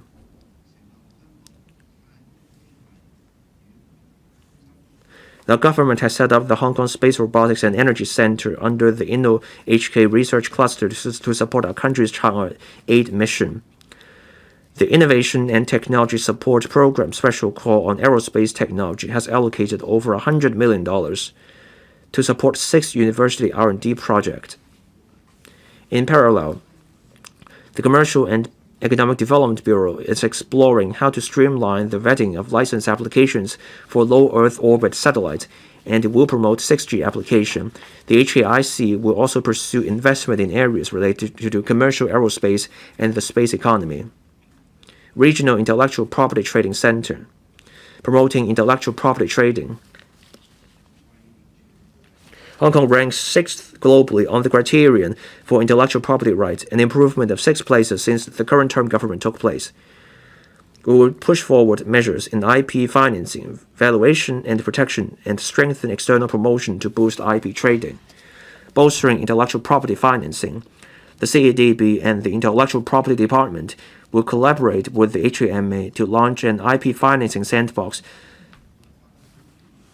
to assist pilot sectors, particularly the technology sector, in leveraging IPs for financing with the support of the banking, insurance, valuation, legal, and other professionals.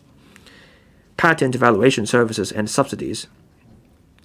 Upon the official operation of the Hong Kong Technology and Innovation Support Center by the end of this year, the government will support the center in providing local small and medium I&T enterprises with patent evaluation based on national standards, and launching a 2-year pilot program to subsidize patent valuation as a reference for credit reference financing. Protecting intellectual property rights.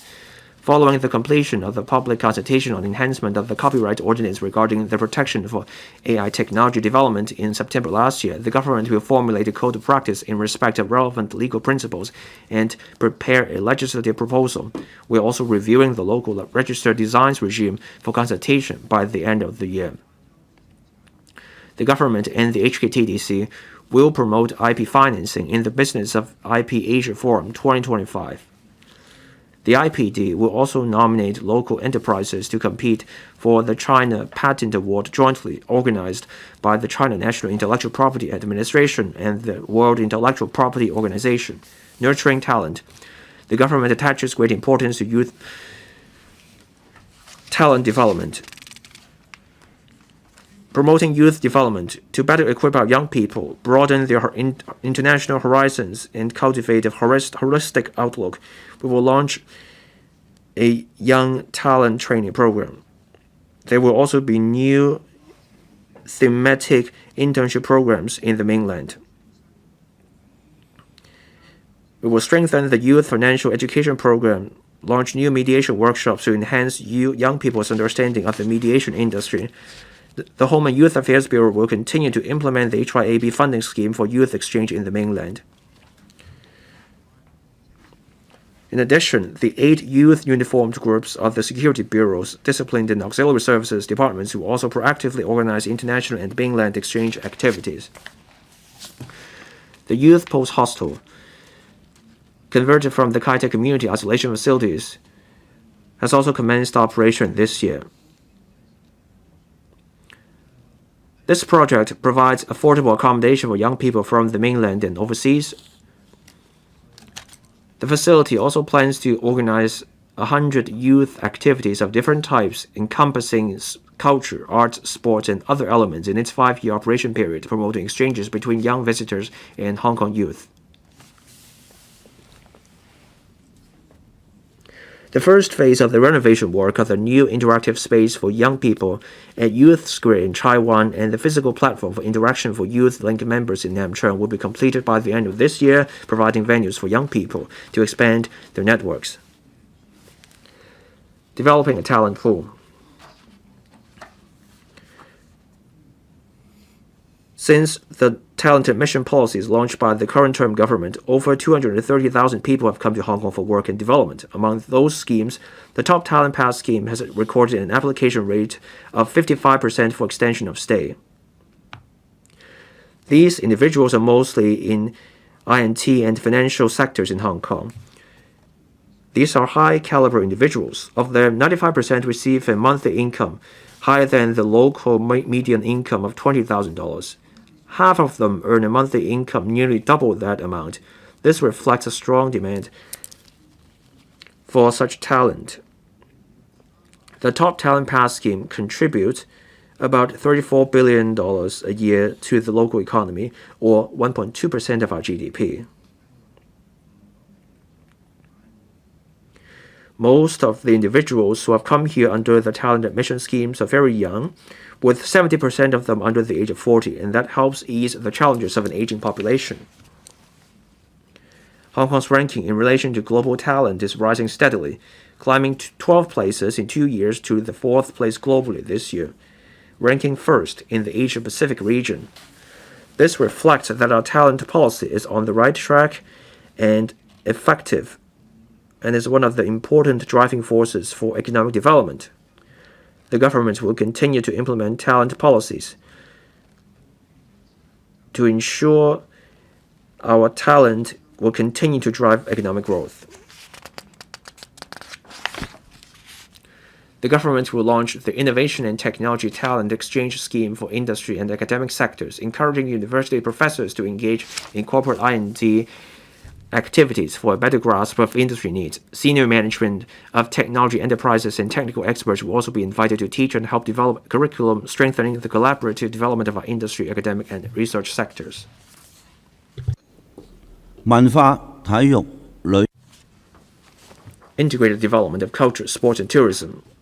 East meets West Center for International Cultural Exchange. The Culture, Sport and Tourism Bureau published the Blueprint for Arts and Culture and Creative Industries Development last year, setting out clear directions for the long-term development of arts and cultural policies. We will develop a premium arts trading hub and promote the diverse development of the West Kowloon Cultural District. We will also refocus the performance venues, develop flagship arts and cultural projects, and intensify promotion of intangible cultural heritage. and introduce commercial elements to enrich LCST facilities and events. Hong Kong is among the world's top 3 arts trading centers. We will turn Hong Kong into a global premium arts trading hub, attracting more international auction houses, galleries, and professionals to establish a presence here. Measures include, first, developing an arts ecosystem at the airport city to host art studios, galleries, and dealers under one roof, supported by large-scale art storage and related facilities. Second, enhancing our international arts trading platform by deepening collaboration with Art Basel, thereby consolidating the position of Hong Kong as the exclusive host city of the region. Third, engaging the industry to carry out studies on taxation, financing, and talent and related areas. Policy measures applicable to Hong Kong. The West Kowloon Cultural District will take forward the following measures: discussing leasing strategies with the developer of Artist Square Towers to attract more arts trading enterprises, including galleries, insurance companies, and family offices to lease office in the towers, scheduled for completion in 2026 to 27. Second, establishing an international collaboration network for arts conservation and providing professional training and internship opportunities. The West Kowloon Cultural District will take the following measures: organizing more high-profile international events, including the Second Hong Kong International Cultural Summit and Annual Conference 2026 of the Association of Asia-Pacific Performing Arts Centers. Second, tour exhibitions overseas and in the mainland to showcase exhibitions and collections of M+ and Hong Kong Palace Museum. M+ will also co-organize exhibitions with internationally renowned museums. More mainland tours of The Impossible Trial will also be organized to develop the musical into a long-running classic. Third, commissioning the West Gate Quay at the end of the year to enhance the WKCD's accessibility. Fourth, establishing the West Gate Academy to provide professional training. Local cultural and creative industries. This year, Hong Kong Fashion Fest will promote fashion design or digital fashion and sustainable fashion in collaboration with Paris Fashion Week and Milan Fashion Week. Over the past 3 years, films funded by the Cultural and Creative Industries Development Agency through the Film Development Fund accounted for nearly 30% of Hong Kong films' box office receipts. The CCIDA will enhance publicity exchanges and business matching with the mainland. The CCIDA proactively assists Hong Kong cultural and creative designers in producing more cultural and creative products with Chinese and Hong Kong cultural features, and in the incubation of local cultural IP. It will continue to support the enhancement of Asia IP exchange portal. We're focusing the performance venues and promoting performing arts mega events. With the opening of the Kai Tak Sports Park, the government has announced the enhancement of the positioning of various venues. The Hong Kong Coliseum will be refocused to prioritize concerts. The East Kowloon Cultural Center will promote long-running performances and arts technology, and the Sha Tin Town Hall Auditorium will prominently feature Cantonese opera. In the past 2 years, the government has developed signature arts and cultural flagship projects to attract locals as well as tourists, including the Hong Kong Pop Culture Festival, the Asia Plus Festival, the Chinese Culture Festival, the Hong Kong Performing Arts Expo, and the Hong Kong ICH Month. The government will continue to strengthen the promotion of district-based ICH, promoting ICH around town. We will introduce market-based business models into designated LCST facilities to provide more diverse value-added activities. These include leasing out museums on their closing days for commercial or private use, opening up more venues for hire, introducing paid guided tours for visitor groups, and developing more cultural and creative products to enhance visitor experience and operational efficacy. We will also explore the feasibility of engaging the market to enhance the operations of the Lei Moon Park Holiday Camp and selected beaches, promoting the development of recreational, leisure, and aquatic hotspots. Tourism is everywhere. As of February this year,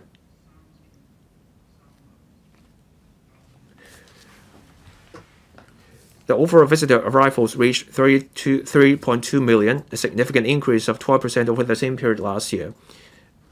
Developing the yacht economy. With 1,180 kilometers of shoreline and 263 islands, Hong Kong is well positioned to become a yacht club in Asia. We will enhance amenities for the yacht industry and promote prime yacht tourism. First, we will provide approximately 600 additional yacht berths at the Ex-Lama Quarry, the Aberdeen Typhoon Shelter expansion, and the Hong Ham Station waterfront project. Second, we will promote the development of the yacht bay at the airport city, providing more than 500 extra berths, including berths that can accommodate super yacht over 80 meters in length. Third, we will relax the requirements for visiting yacht and develop a dynamic yacht monitoring system, allowing visiting yacht to anchor at government-designated waters and navigate in a safe and orderly manner, without having to reserve berths at privately operated yacht clubs or piers. Fourth, we will enhance the electronic business system to allow one-stop pre-submission of arrival information from visiting yacht for preliminary vetting by relevant department. Fifth, authorizing relevant mainland organizations to conduct examinations for local yacht masters, offer short-term training courses to help visiting yacht masters of visiting yacht from the mainland and obtain qualifications for navigation in Hong Kong waters. These measures will be extended to visiting yacht from overseas in due course. Sixth, promoting the systemic development of the Guangdong-Hong Kong-Macau individual yacht scheme for yacht, and cooperate with the Guangdong provincial government on facilitation measures for the northbound travel of yachts from Hong Kong and southbound travel of yachts from the mainland. We will attract visitors to extend their stay and revisit again by interweaving an array of cultural festivals, tourism projects, and mega events, promoting the development of mega events plus tourism. Hong Kong Disneyland will upgrade its facilities upon its 20th anniversary this year. The government will also contribute to lead Ocean Park's collaboration with the Hong Kong Tourism Board in rolling out more themed events and products to sustain the craze for giant pandas. With next year being the year of the horse, the HKJC will organize celebrations and performances under the theme of horse to promote horse racing tourism. To support the hosting of mega events, the Fire Services Department will introduce a facilitation measure for the temporary place of public entertainment license by conducting compliance inspections of fire safety requirement via video conferencing for venues with lower safety risks. Hong Kong's cruise tourism continues to thrive, with an anticipated increase of about 20% this year in the number of ship calls to Hong Kong compared with last year. The CSTB will begin a tender exercise for the operator of the Kai Tak Cruise Terminal by the end of this year, after a review of the terms and conditions of the tenancy agreement to boost the appeal and competitiveness of the terminal.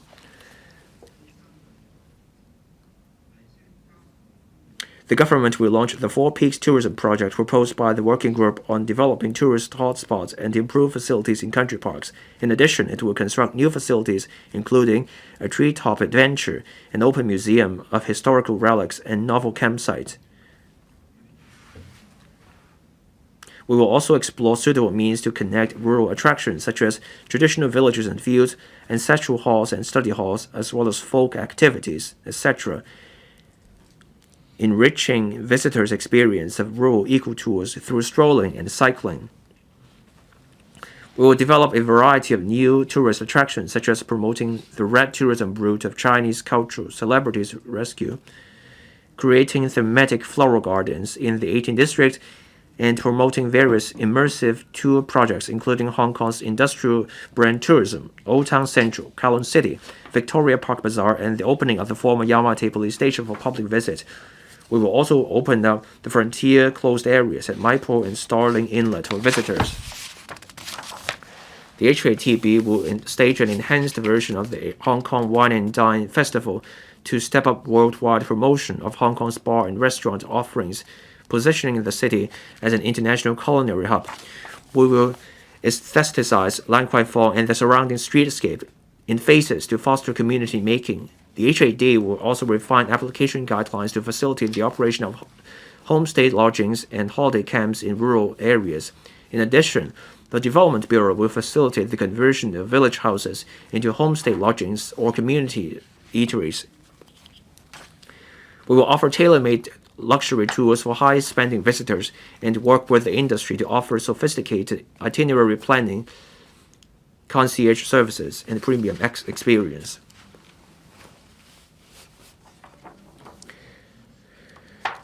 To further promote Muslim tourism, we will strengthen our strategy of accreditation, education, and promotion, encouraging the industry to provide more Muslim-friendly facilities and food options.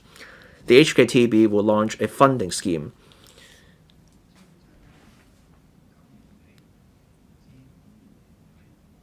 beginning this year through the end of next year by providing a half-rate certification fee subsidy capped at $5,000 for restaurants that have acquired halal certification. To enhance visitors' immigration experience, we will implement a collaborative inspection and joint clearance mode at the new Huanggang Port and the Shuttlecock Port under redevelopment. Relax the eligibility criteria for frequent visitors wishing to use the e-channel service and establish Hong Kong's first contactless clearance pilot checkpoint at the Hong Kong-Zhuhai Macau Bridge Hong Kong Port, which enables immigration clearance via facial recognition technology. We will implement a new Outstanding Service Award scheme covering various tourism service industries to commend merchants and industry practitioners for their outstanding products and services and promote the hospitable culture through mass media.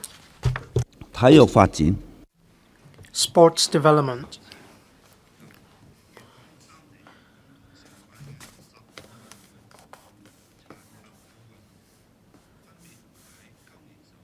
Co-hosted by Guangdong, Hong Kong, and Macau for the first time, the 15th National Games as well as the National Games for persons with disabilities and the National Special Olympic Games will be held in November and December 2025.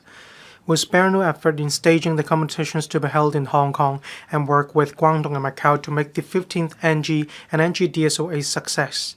We have collaborated with the industry to roll out various tourism products related to the games and have also arranged for local free television broadcasts to relay the competitions, allowing the public to cheer on the athletes.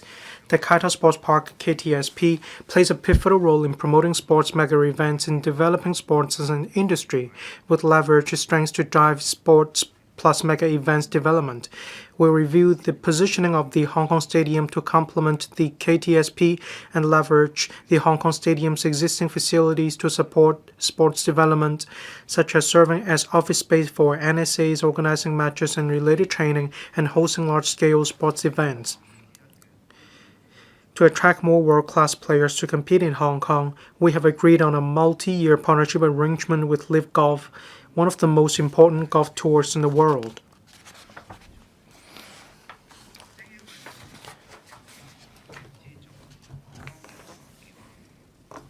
The review of the provision of direct financial support for elite athletes has been recently completed.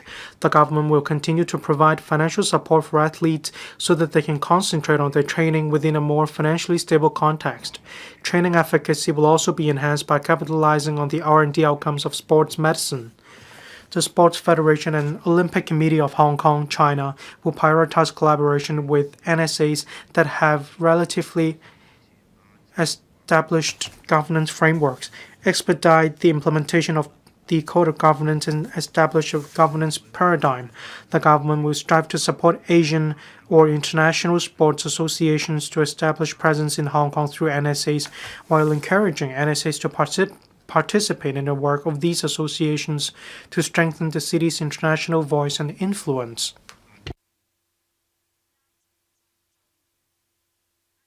The highlight of the policy address: facilitating stable living in a caring and inclusive society.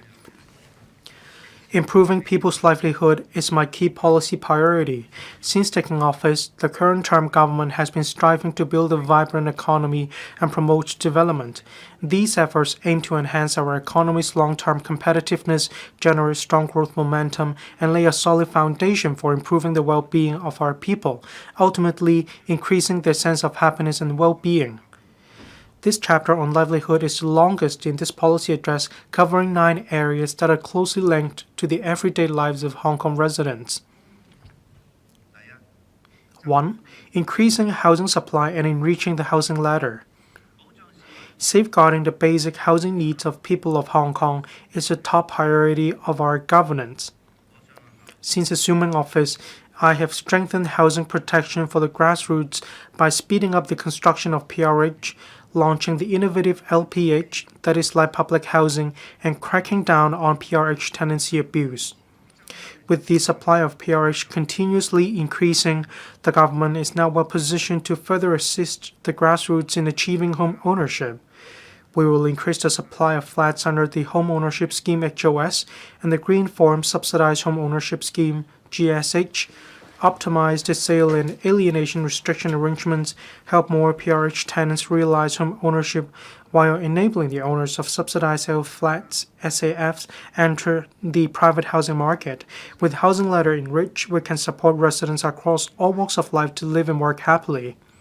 In the 5 years starting from the 2026 to 2027 onwards, the overall public housing production, including LPH, will reach 189,000 units, about 80% higher than when I took office. 3 years ago, PRH applicants had to wait for 6.1 years on average before they were offered PRH. With our efforts over the past 3 years or so, the composite waiting time for subsidized rental housing has been shortened by a whole year to 5.1 years. We are moving closer to the target of reducing it to 4.5 years in 2026 to 2027. Subdivided, they can improve their living conditions, and they can also save about $36,000 or $50,000 in rent on average per year. 3 years ago, I announced the launch of 30,000 LPH units. About 10,000 of them will be completed for intake by the end of this year. The remaining 20,000 units will be completed in the coming year and a half.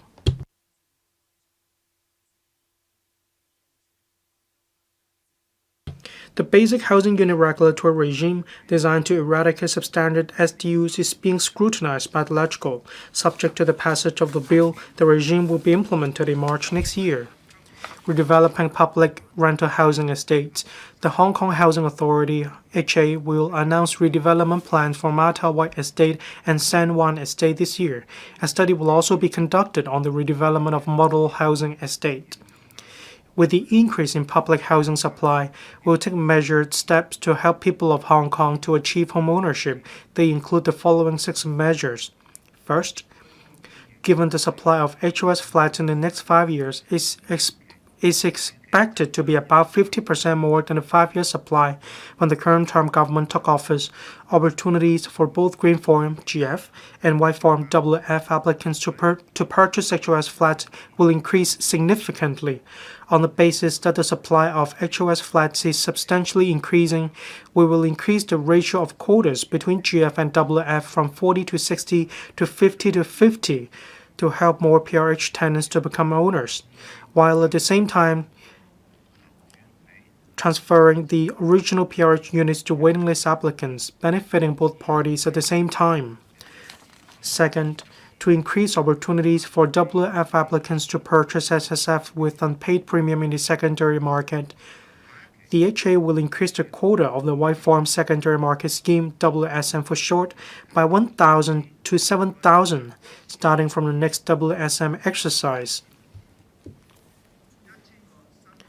Half of the 1,000 additional quota will be allocated to young family and one-person applicants below 40.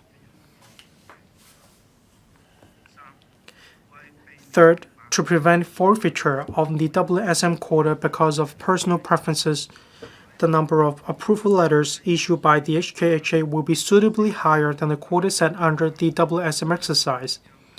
This will ensure that the quota for flat purchases can be fully utilized in order to strive to meet the expectations of the purchasers.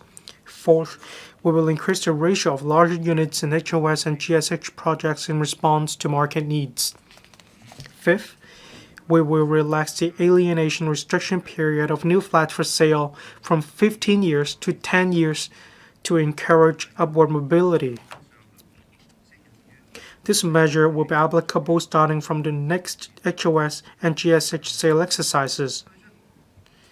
Sixth, we will launch the Flat for Flat scheme for elderly owners of Hong Kong HSSFs, allowing those who have reached the age of 60 and owned a flat for 10 years or more to purchase a smaller flat or a flat in a more remote area after selling the original one in the secondary market with premium unpaid. In doing so, they can get additional cash to cover the living expenses, while urban or larger flats can be released for families' need to apply for. The Hong Kong Housing Authority and the Hong Kong Housing Society will introduce a pilot scheme allowing those who have owned an SSF for 10 years or more to let their flats with unpaid premium to eligible WF applicants after paying relevant fees, subject to a quota of 3,000. Private housing supply. According to the long-term housing strategy, the supply target for private housing in the coming decade is projected to be 126,000 units. The government will have sufficient land to meet the demand in the next 10 years. We will also roll out such land to the market in an orderly and pragmatic manner. Besides government land sale, other sources of private housing land supply include railway property development and urban renewal authority URA projects, as well as private development projects. Land development. The government must maintain an ample supply of land to meet the demand for major development projects, long-term economic development, and the community's housing needs. Land reserve is similar to bank savings in the sense that both are safe for use when needed. We'll sustain efforts to produce and retain control over the supply of land. In parallel, we will improve the efficiency of land production and lower construction costs by streamlining approval processes, optimizing administrative procedures, strengthening internal collaboration, applying technology, reviewing relevant standards, and more so as to safeguard public interests and meet development needs, building land reserve. In the next decade, the government will get ready around 2,600 hectares of spade-ready sites. Apart from meeting the development needs, this will also provide the necessary room for the government to build up a healthy land reserve. We will continue to streamline statutory procedures and administrative workflows. Relevant measures include, first, simplifying works approval procedures, setting clear performance pledges, and enhancing coordination among relevant departments on vetting processes to expediting approval. Second, the Housing Department will set up a project facilitation office to coordinate departments in expediting the completion of public housing projects. The Housing Bureau has implemented a new management approach under which the target time for project completion is set to prompt the accelerated completion of various project stages. Third, leveraging technologies. Next year, the Development Bureau will launch a project cost management platform, establishing a market price database and applying AI technology to analyze, for example, past government project cost data to ensure greater cost effectiveness in future project designs. The HD has also adopted the self-developed Building Information Modeling BIM-enabled systematic approach to foundation design, which automatically generates designs to further reduce costs. Fourth, the Building Technology Research Institute will continuously review the construction standards and requirements of government projects. In addition, regarding the approval of building materials for public housing, the HB will look into the accreditation of standards of more regions. Fifth, the government will relax the gross floor area GFA exemption arrangement for car parks in private developments by removing the mandatory requirement of constructing underground car parks as a condition of exemption and granting full GFA exemption if developers construct no more than 2 stories of above-ground car parks. 6. The Development Bureau will conduct central procurement on a trial basis in the first half of next year, piloting in the procurement of commonly used materials, including steel reinforcement and modular integrated construction MIC modules, in order to save costs. The HB will also pilot the batch procurement of integrated modules of MIC method next year.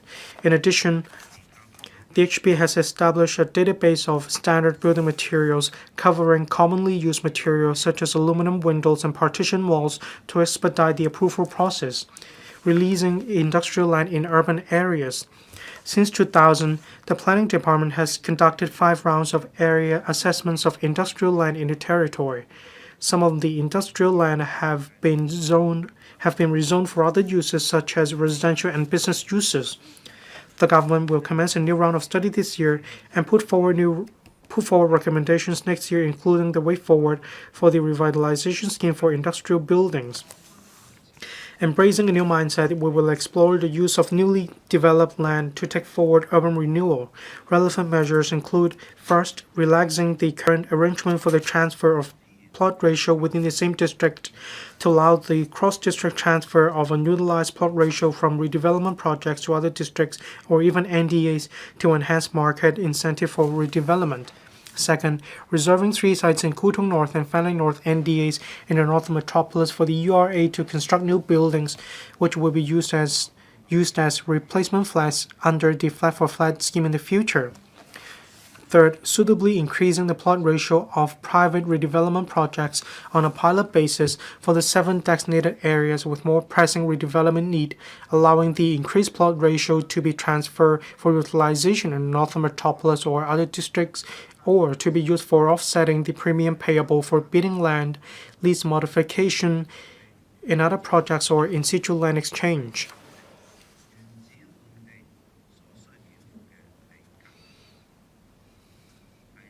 Enhancing construction safety. The government will amend the Buildings Ordinance next year to enhance the deterrent effect against noncompliance with statutory notices or orders and serious unauthorized building works and strengthen regulation of contractors. The Transport and Logistics Bureau will publish the Transport Strategy Blueprint by the end of this year to outline directions and specific measures for transport development. We'll soon invite tenders for the Smart and Green Mass Transit System project in Kai Tak, and will invite tenders for the projects in East Kowloon and the Hung Shui Kiu Hachin NDA next year. To speed up the introduction of new mass transit systems from around the world, the government will devise a regulatory framework applicable to different system technologies and operators. We will introduce a bill next year. Autonomous vehicles. The government established a regulatory framework for autonomous vehicles AV last year. 3 years will be approved this year for AV trials, aiming at AV cross-district travel and connections to other modes of transport to accelerate the large-scale development of driverless autonomous driving in Hong Kong, expediting its transition to commercial operations and facilitating the industry's expansion to overseas, in particular right-hand drive markets, using Hong Kong as a platform. Ride-hailing services. The issue of regulating ride-hailing services in Hong Kong has persisted for over 11 years. The current term government is determined to resolve this issue, striving to pass the legislation on regulating the services before the prorogation of the current term LegCo in order to safeguard the public's traffic safety. Healthcare. To address the challenges brought by an aging society in Hong Kong, increasing prevalence of chronic diseases and pressure on healthcare resources, the government will deepen healthcare system reforms, enhancing its sustainability, strengthening primary healthcare, and increasing healthcare manpower, while promoting health and medical innovation and encouraging collaboration within the GBA. DHA will enhance the safety, quality, and efficiency of public healthcare services, uphold the safety-first principle in delivering services, and advance the reform of governance and accountability. Dedicated teams will be set up and the electronic systems upgraded to process applications for medical fee waivers to help patients in need. The charges and positioning of non-subsidized services will be reviewed to offer more service options to members of the public who can afford more. Existing public healthcare services will also be enhanced. Relevant measures include establishing in-phases stroke centers and integrated cardiovascular diseases centers in accordance with national accreditation standards to improve treatment effectiveness, shortening waiting time by 10%, translating to about 10 weeks for stable new case bookings in the specialty of surgery, enhancing ophthalmic services by strengthening training for professional personnel, introducing innovative medications, and setting up a new high-capacity ambulatory cataract surgery center, extending the hospital accreditation program to cover a major acute hospital in each public hospital cluster, while contributing to the internationalization of national hospital accreditation standards and comprehensively upgrading the degenerative knee joint management program to promote early prevention and avoid progression. On healthcare manpower development, last year, the policy address announced a plan to establish a third medical school. Over the past year, the task group on new medical school has completed an overall assessment on the proposals prepared by expert advisors. It is conducting a detailed study of the funding arrangements and financial sustainability of the proposals. The task group will make its final recommendation to the government by the end of this year. We will support the hosting of national or international medical and healthcare conferences in Hong Kong.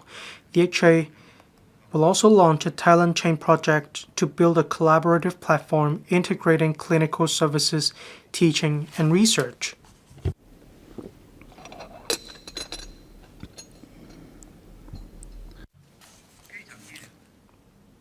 Primary health care. The government will enhance community healthcare and disease prevention by first introducing a bill within next year for the empowerment of the Primary Health Care Commission, PHC Commission for short, devising citywide standards for primary healthcare services and developing multidisciplinary service networks. Second, enhancing the HA's family medicine outpatient preventive screening and care services, increasing their service capacity and regularizing their current extended service hours progressively. Third, launching the chronic disease co-care platform on a pilot basis to conduct hepatitis B screening and promote the community drug formulary and community pharmacy program in order to enhance the management of chronic diseases.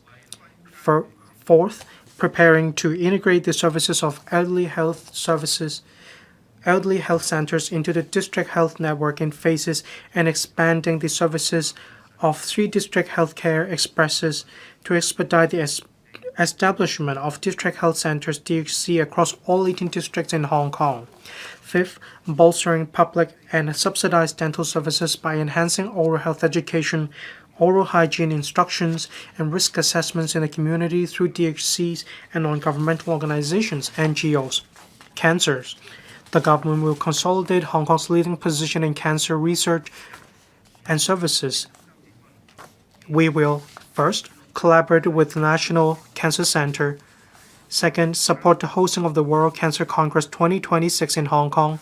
Third, enhance cervical cancer screening services and expand the pilot scheme on human papillomavirus testing of self-controlled samples from the maternal and child health centers, MCHCs, under the Department of Health to the District Health Center.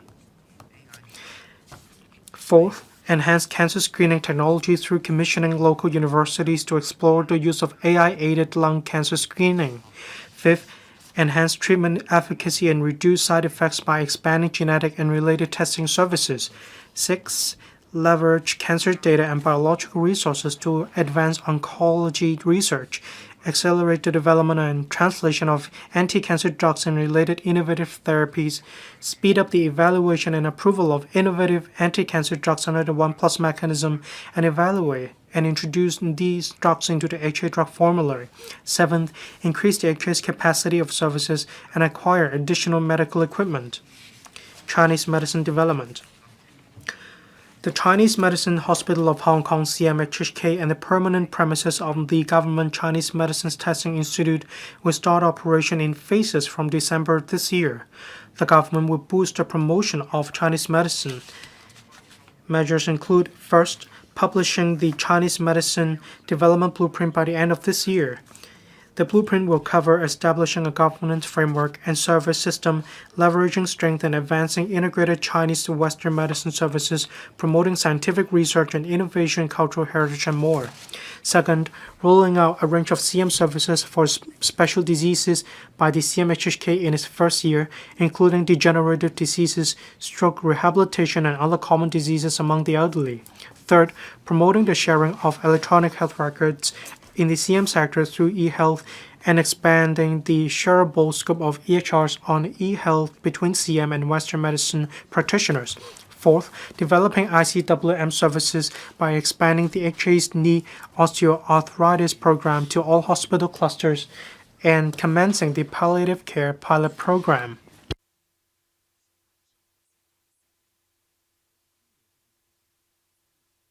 Professional regulation of healthcare services.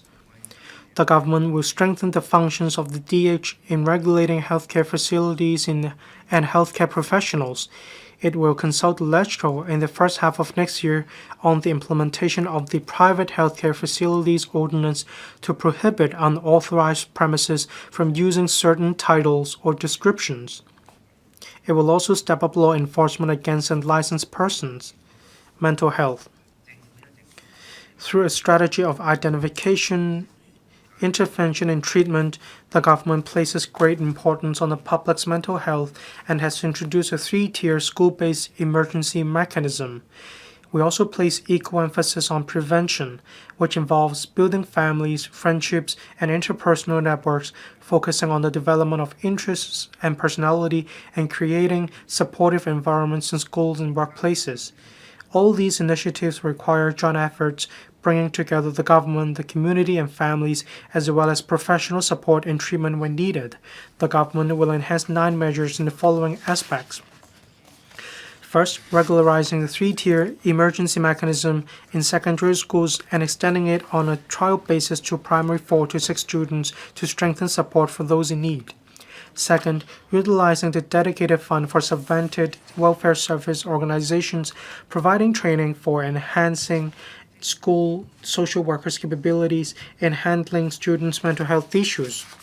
Third, stepping up the promotion of mental health in the community through the 4Rs Mental Health Charter in primary and secondary schools and the Mental Health Workplace Charter, encouraging more school staff to receive training related to mental health first aid.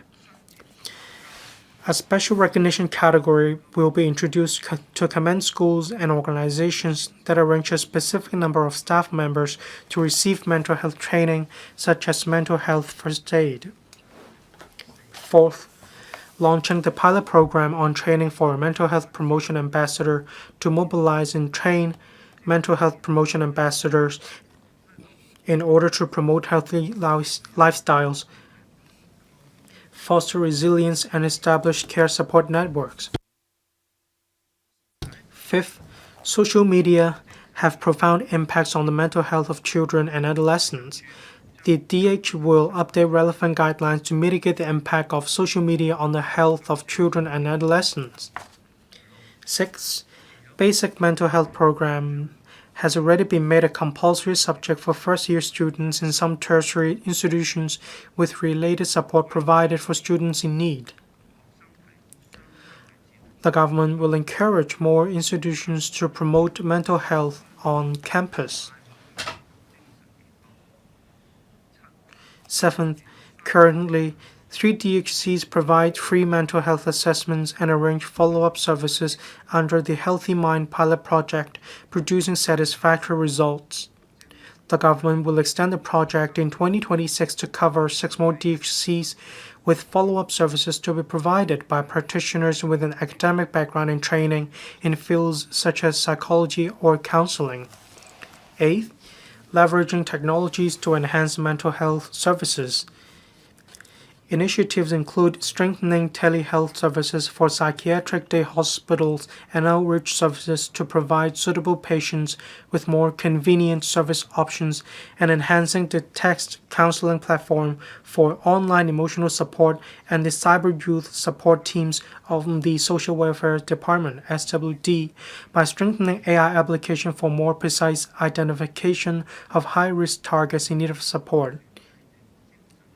Ninth, completing the formulation of the step care model on mental health by the end of this year, setting out the roles of mental health professionals and stakeholders, as well as their division of work in mental health services, enhancing training to raise professionals' awareness of making referrals and establishing the referral mechanism. Green and low carbon living environment. Developing a demonstration base for green tech. We will promote the commercialization of green INT outcomes. Relevant measures include supporting the market development of technologies for battery swapping EVs and automated battery swapping stations, encouraging the construction of district cooling systems by non-government entities, and driving the market to accelerate carbon reduction in existing buildings. We have launched a $300 million fast charger incentive scheme with an additional 3,000 fast chargers to be provided by the end of 2028. The government has plans to roll out 6 sites for the provision of fast charging stations.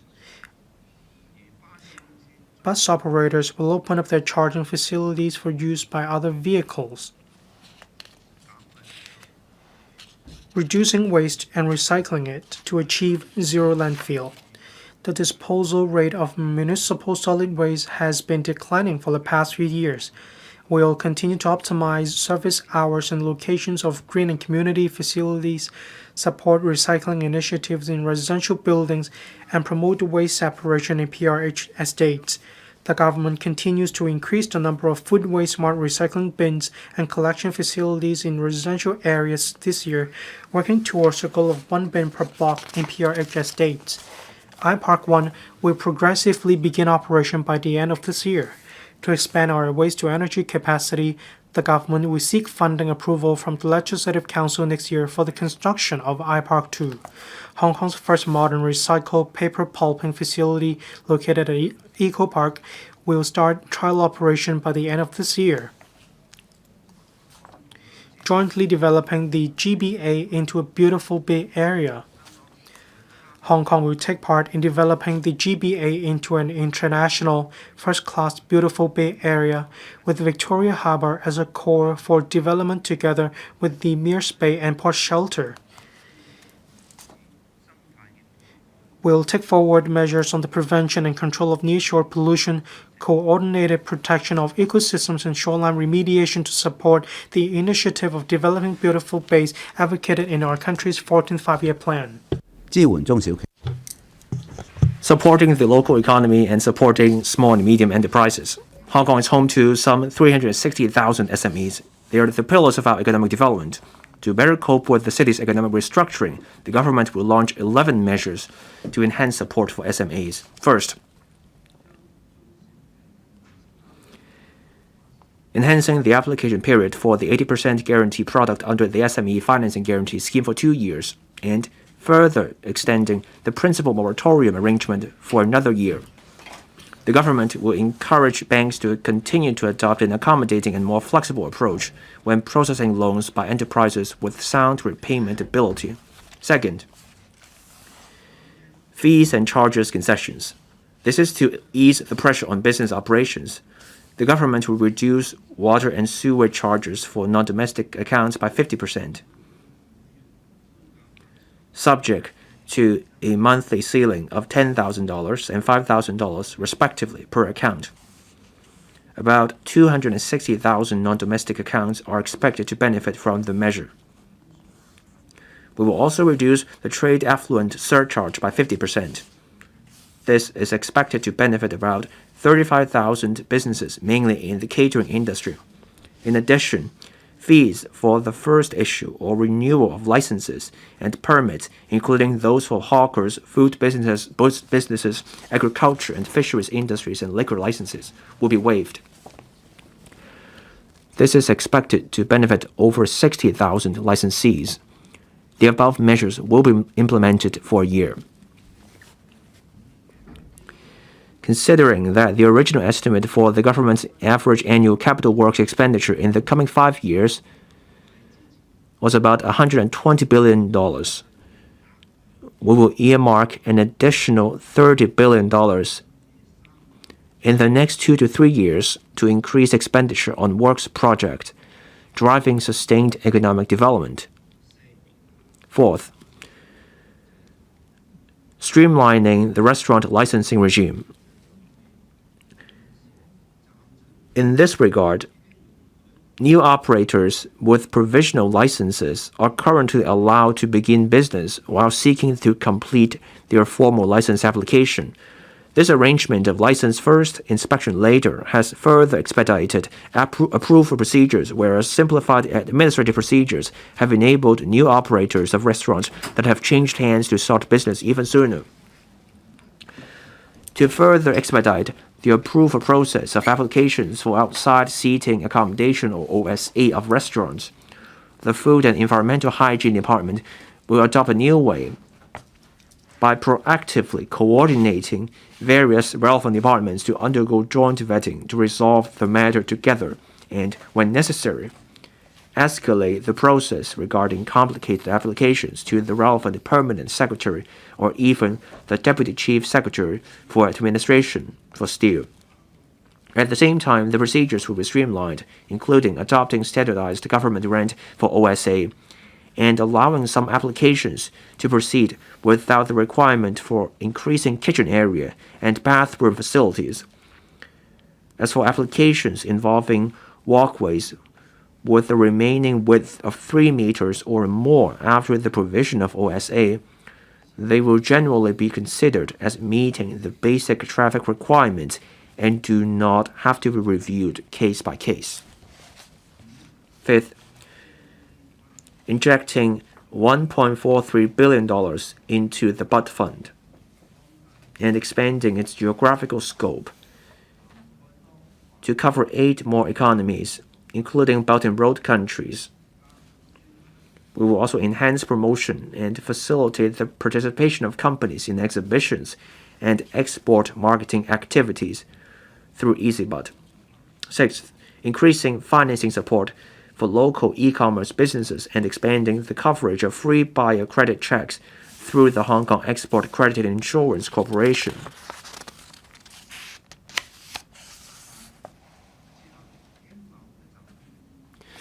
Seventh, setting up the Economic and Trade Express, joining the efforts of ETOs and overseas offices of Invest Hong Kong and HKTDC to form a functional platform, encouraging local SMEs and startups to conduct more overseas visits, exploring business opportunities while bringing in more enterprises to invest in and establish businesses in Hong Kong. Eighth, enhancing Cyberport's digital transformation support pilot program to provide SMEs with subsidies on a matching basis to empower enterprises to apply AI and cybersecurity solutions. Ninth, supporting the continued organization of the Hong Kong Shopping Festival, covering the mainland and ASEAN e-commerce markets over the next 3 years to promote Hong Kong brands. 10th, strengthening training and information services through the 4 SME centers, the mentorship program of the Trade and Industry Development, the e-commerce express under the HKTDC. We will also implement the Creativity e-commerce Beyond Limits program and provide one-stop business matching and referral services to strengthen the interface between Hong Kong firms and e-commerce service providers to enhance the competitiveness of Hong Kong products on cross-border e-commerce platforms.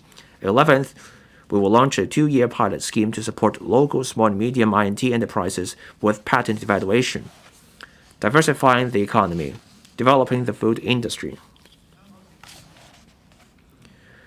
Food from Hong Kong as a brand enjoys a good reputation. Apart from facilitating the sale of such food to the mainland. The government has also reserved land near the Hengyuan boundary control point to promote the food industry, including wholesale, processing, and trading. In the long run, it may develop into a food industrial park to promote food production plus tourism. The government will promote the competitiveness of local produce, introducing a unified brand for local agricultural and fisheries products to enhance food product awareness and brand value, promoting the development of the agriculture and fisheries industries. The marine economy has enormous potential, and fisheries is among its components. The government will issue culture licenses for new fish culture zones and provide deep-sea cages for rental by the fisheries industry. Within 15 years, we will increase local mariculture production by tenfold. We will also promote modernized agriculture.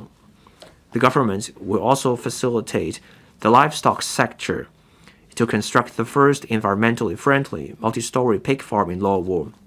It will take forward the agricultural park phase 2 development and promote leisure farming and fisheries, promoting a pet-friendly culture. Government statistics show that more than 240,000 households in Hong Kong keep cats and dogs as pets. The pets amount to more than 400,000. That generates an enormous consumption market, including food and products, healthcare, insurance, grooming, training, and more. In recent years, the business sector and transport operators have developed pet-friendly premises and travel arrangements. The government supports the business sector in offering pet-friendly spaces to create new opportunities for consumption.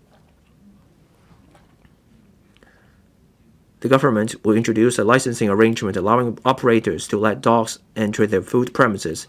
Clear signage will be put up by permitted restaurants so that customers know dogs are allowed. Pet-friendly restaurants will create new business opportunities for the industry. Labor support and protection.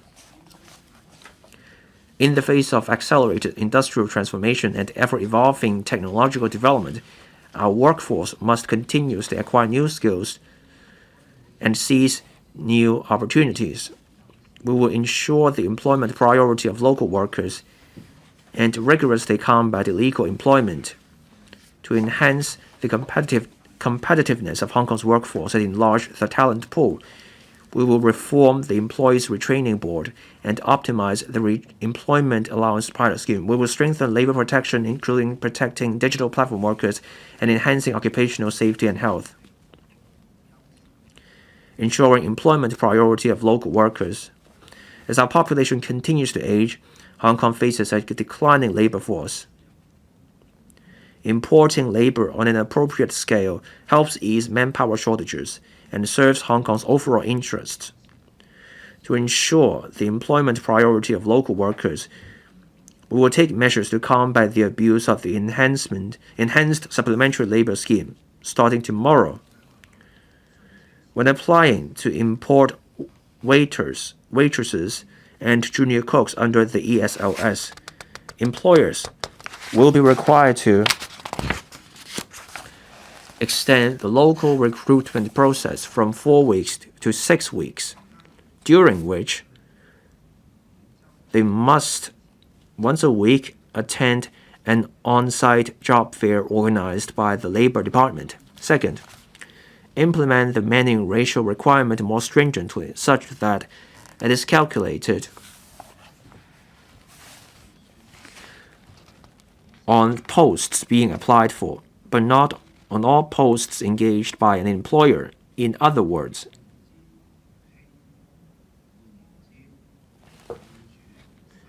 an employer applying to import a waiter or waitress and a junior cook must have already employed 2 local full-time waiters or waitresses and 2 local full-time junior cooks.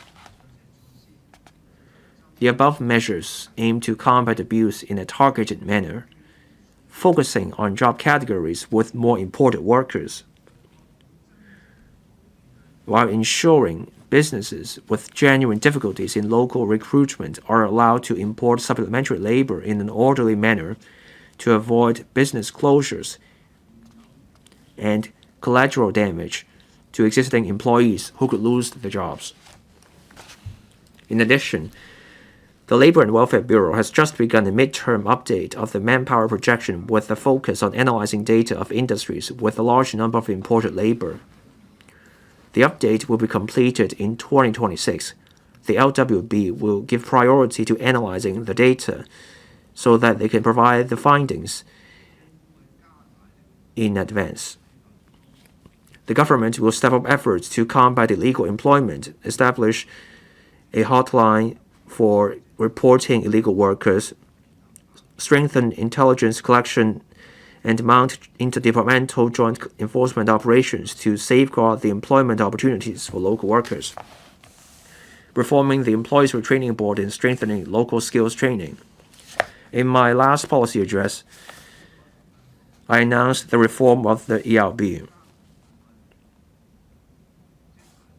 Since early this year, the ERB has enhanced such services as training and career planning and outlined an initial reform roadmap for the next 3 years.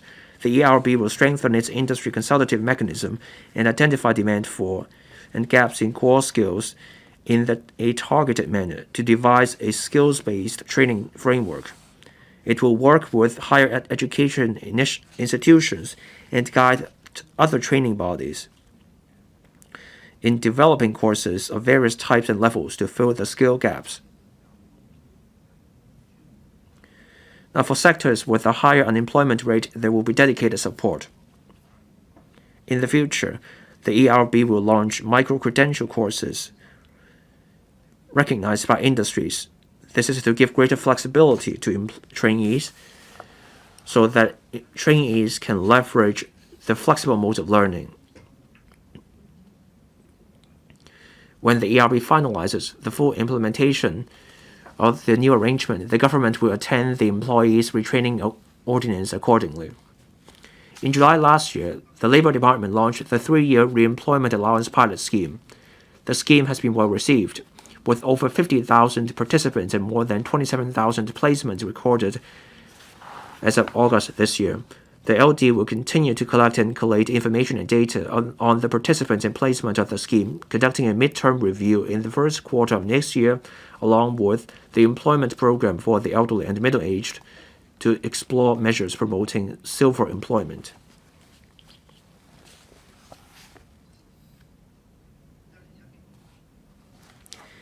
Annual review of the minimum wage. The government has agreed to the new mechanism of adopting a formula for implementing the annual review of the statutory minimum wage rate proposed by the Minimum Wage Commission. The first such rate under the new mechanism will take effect on the 1st of May 2026. Protecting digital platform workers. The prevalence of digital platforms, such as those providing food and goods delivery services, has brought convenience to the public and created job opportunities. The government will improve the work injury compensation mechanism for digital platform workers through legislation and continue to make good use of the Tripartite Committee for the Digital Platform Industry to discuss issues of concern to the stakeholders. Enhancing occupational safety and health. We saw a 30% drop in the number of fatal construction accidents in 2024 compared with 2023. The LD will continue to step up inspection and enforcement, promotion and publicity, as well as education and training to build a stronger OSH culture and reduce accidents. The department will also make good use of innovative technology and AI, such as using drones, to enhance inspection and evidence collection and support the industry in developing technology products that enhance OSH. Social welfare. Targeted poverty relief. This means the government will direct resources to those most in need. The measures include, first, enriching activities of the Strive and Rise Alumni Club with $10 million funding from the HKJC, providing young people with training and experience that integrate Hong Kong pop culture and traditional Chinese art. and injecting $180 million into the Child Development Fund to continue implementing projects promoting the long-term development of upper primary students from disadvantaged communities, and further enhancing different elements of the project by drawing on the successful experience of the Strive and Rise program. With the view to reducing intergenerational poverty, we will set up 6 additional community living rooms. Altogether, we have 9 CLRs there, and they are expected to benefit 7,000 SDU households, serving over 1.4 million attendances. Enhancing the school-based after-school care service scheme by uncapping the number of places to support primary students and parents in need. Fourth, rolling out the Co-Build a Caring Society funding scheme to encourage family offices involved in philanthropic endeavors to provide resources. Fifth, providing time-limited cash incentives on a pilot basis for households leaving the comprehensive Social Security assistance and eligible for the Working Family Allowance to promote self-reliance. In mid-2026, we will publish the report on impact of targeted poverty alleviation strategy, care for the elderly. The government will continue to adhere to the principle of promoting aging in place as the core, with institutional care as backup. 11 measures will be introduced. First, introducing the total number of community care service vouchers for the elderly by 4,000 to 16,000. We will set up 3 new neighborhood elderly centers to strengthen support at the district level. They are expected to serve some 3,000 elderly persons annually. On a pilot basis, leasing out newly built government welfare facilities to allow service operators greater flexibility in offering daycare and support services for the elderly. Fourth, enhancing the integrated discharge support program for elderly patients to provide social welfare service support for discharged seniors. Fifth, providing about 700 new subsidized residential care service places. Sixth, increasing the total number of residential care service vouchers for seniors by 1,000 to 7,000. Seventh, subsidizing eligible serving health workers of residential care homes to enroll in the new professional diploma program for health and care practitioners, nurturing dedicated professionals. Eighth, launching a pilot scheme by the end of the year to subsidize elderly CSSA recipients choosing to retire in Guangdong to reside in designated residential care homes for the elderly. This is to enhance their quality of life. Each eligible senior will get a monthly subsidy of $5,000, subject to a quota of 1,000. Ninth, expanding continuously the residential care service scheme in Guangdong. Starting from October, the number of participating RCHEs in the mainland will go up from 15 to 24, while the number of cities covered will go up from 6 to 8. We will also launch a 2-year pilot scheme arrangement by the end of the year to share part of the medical expenses that Hong Kong elderly participants of the residential care services scheme in Guangdong need to bear on their own under the National Basic Medical Insurance Policy.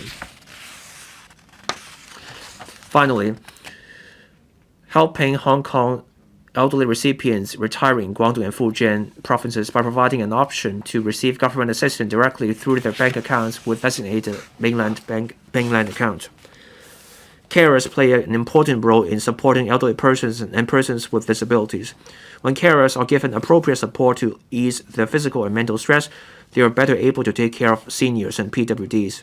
Current measures include providing allowances for carers from low-income families, enhancing respite services to give carers a break, setting up a round-the-clock hotline manned by social workers, launching a one-stop information gateway, and organize large-scale publicity and public education activities. The government will earmark an annual recurrent expenditure of $500 million to roll out a series of measures to enhance support for carers, including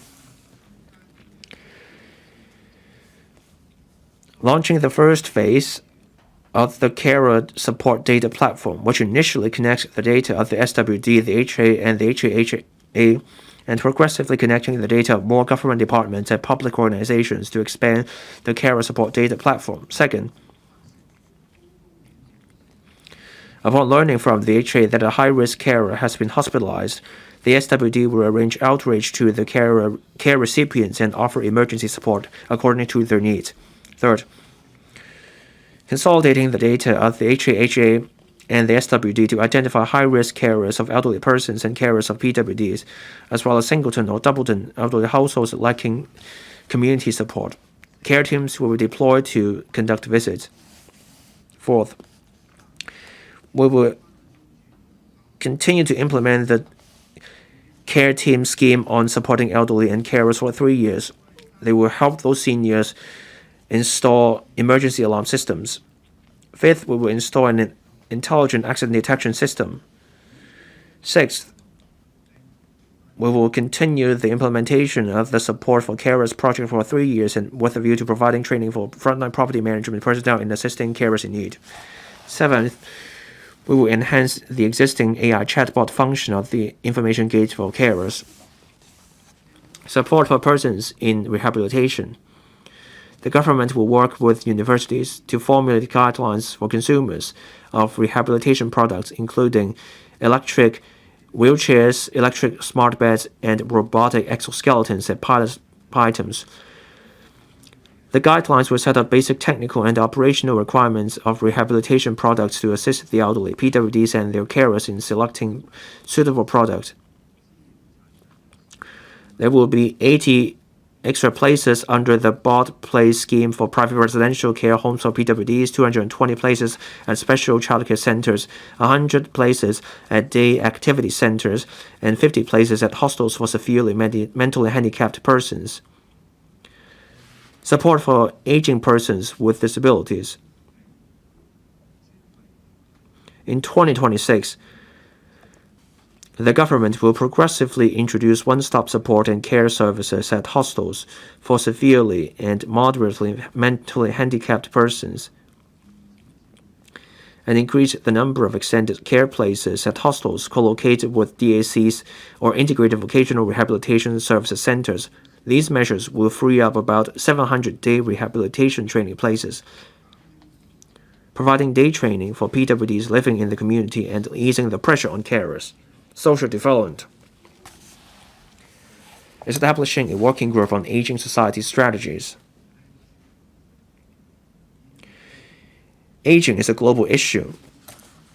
By 2046, people aged 65 and above will make up 36% of our total population. To tackle challenges of an aging society, the government will set up a working group on aging society strategies, under the steer of the Deputy Chief Secretary for Administration, to coordinate the efforts of various bureaus in formulating the relevant strategy responses. Aside from covering areas such as elderly care, healthcare, housing, culture and leisure, and gerund technology, the working group will consider promoting the further development of silver economy.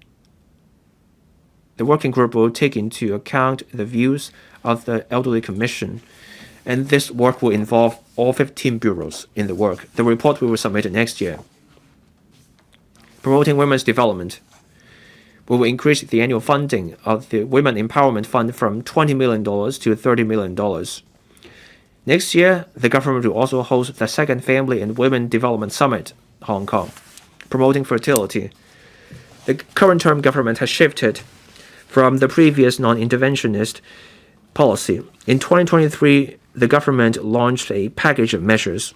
The measures include tax deduction ceiling for home loan interest or domestic rent, a new tax deduction for medical expenses or assisted reproductive services, and also higher basic child allowances. We have also launched various support measures, such as launching the Families with Newborns Allocation Priority Scheme to shorten the waiting time by a year for PRH applicants with newborns, introducing the Families with Newborn Flat Selection Priority Scheme, providing additional places for childcare services, extending the after-school care program for pre-primary children to all districts of Hong Kong, and introducing the newborn baby bonus of $20,000. As at the end of August, more than 5,300 PRH applications had their waiting time reduced by 1 year under the Families with Newborns Allocation Priority Scheme. In the recent HOS sale exercise with flat selection concluded in August, over 800 families with newborns purchased their flats under the Families with Newborns Flat Selection Priority Scheme. The number of newborn babies has decreased for 6 years in a row since 2017. But there was an upward trend in 2023 and 2024. In 2024, there was a significant increase in the number of newborns, a year-on-year increase of about 3,500 babies, or about 11%. That's 36,700 babies in total. We will implement further measures to promote fertility. They include extending the claim period of additional child allowance for newborns from 1 year to 2 years, starting from the year of assessment 2026 or 27. A taxpayer may claim twice the allowance for each child in the first 2 years following childbirth. This measure is applicable to all children under the age of 2 by the end of the year of assessment. Second, further enhancing infant and day child care service. 15 new aid child care centers will be set up over the next 3 years to provide about 1,500 day care service places for children, almost doubling the existing supply. The SWD will also allocate more care service places for infants and toddlers from birth to 2 years old as appropriate. Third, enhancing the school-based after-school care service scheme within this school year. By removing the cap on the number of places to make it easier for parents to take up jobs. Fourth, setting up dedicated counters for pregnant women to facilitate the waiting for medical services. The PHC Commission will work with the Family Planning Association of Hong Kong, the MCHCs under the DH, as well as the obstetrics and gynecology departments of the HA, in enhancing health education and services for women during pre-pregnant pregnancy, as well as antenatal and postnatal stages, providing them with practical information. The Council on Human Reproductive Technology has also made amendments to the legislation. While the HA will continue to increase the service quota for assisted reproductive service from 1,100 treatment cycles 2 years ago to 1,500 treatment cycles in 2025 to 2026. We will also foster a family-friendly culture. We will continue to encourage more employers through the Good Employer Charter to adopt family-friendly employment practices. The government will set up an integrated family service center in Kutong North NDA in the northern metropolis to support families and children in the area. We will support and educate divorced or separate parents to collaborate in shouldering continuous and joint parental responsibilities in raising the children. We will also offer transitional support to young people who no longer receive residential child care services but lack family support. To complement the implementation of the mandatory reporting of child abuse ordinance,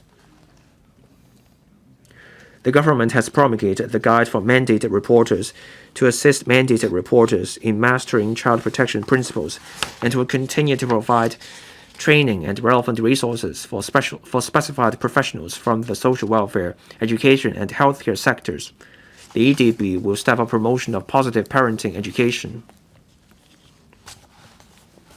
For children with special needs receiving on-site preschool rehabilitation services, the government will provide bridging and support services during their first term in primary school.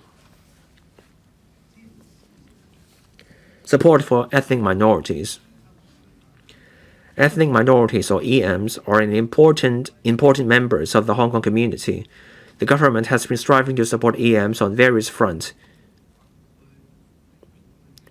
The HAD will set up one additional EM care center or EM care team under the support service centers serving the Northern Islands districts respectively.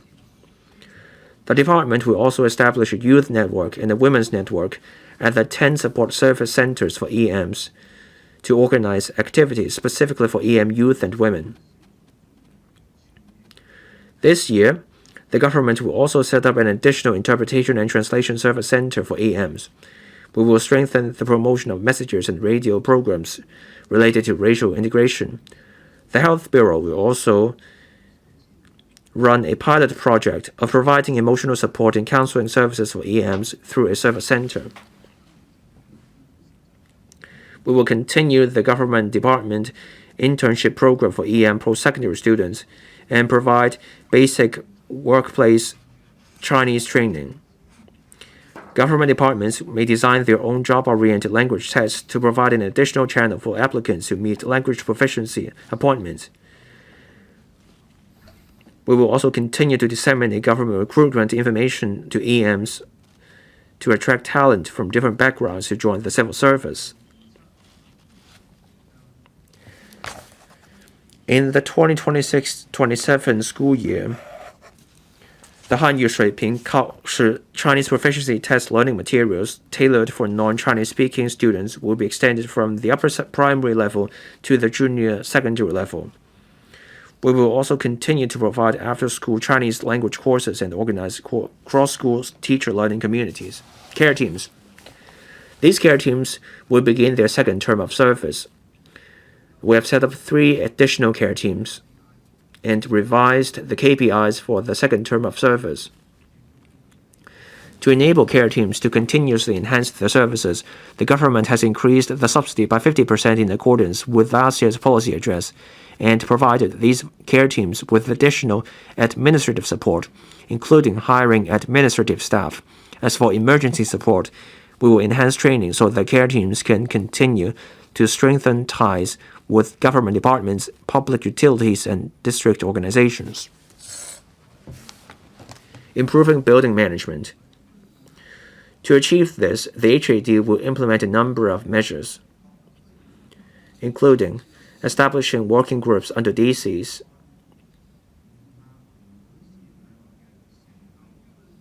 to share experience, expanding the pilot scheme on joint property management to other districts based on its effectiveness, and reviewing the building management ordinance. We will enhance the inspection and testing procedures for handling water seepage problems by using technology to expedite the identification of the seepage situation and delineate the responsibility, requiring owners to inspect and rectify within a specified time. Otherwise, the government will take further action and recover costs from owners. This will prompt owners to fulfill their obligations in properly maintaining their properties. For old buildings, we will also introduce an Internet of Things fire detection system to replace traditional fire service installations and equipment. Closing remarks. Today, Hong Kong is at the critical juncture of advancing from stability to prosperity. We are moving through an economic transition. This is an irreversible process.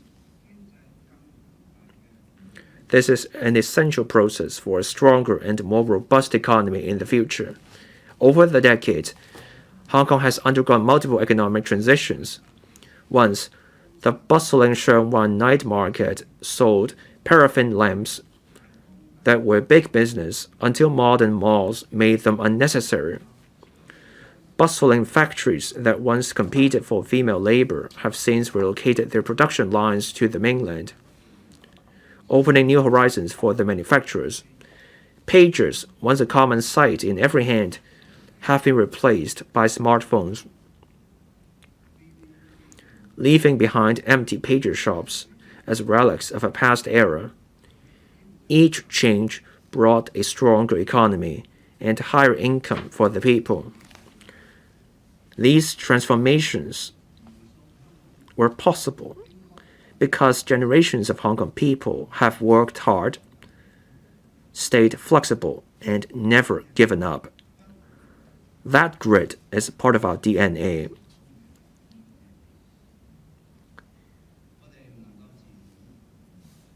we must not be complacent, nor should we underestimate our own capabilities. In the past 3 years, Hong Kong has climbed higher thanks to the teamwork of the government and the community.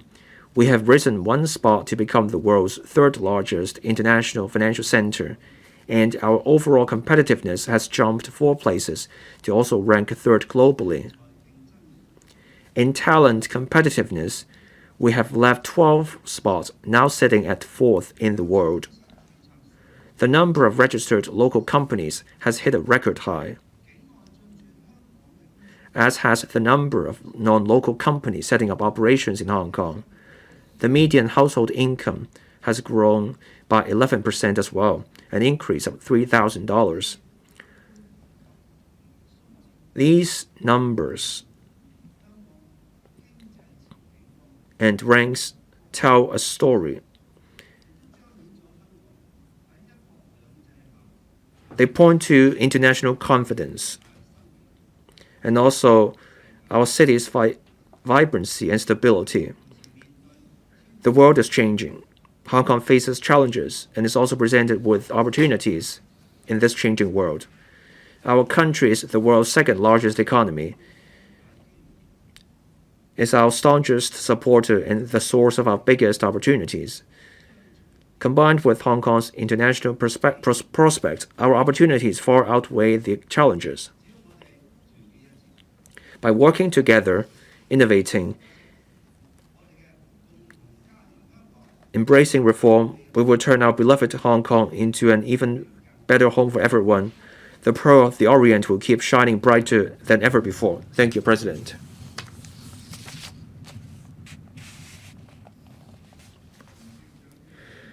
The Chief Executive has delivered the policy address to the Council and now leaves the chamber. Members, please stand up.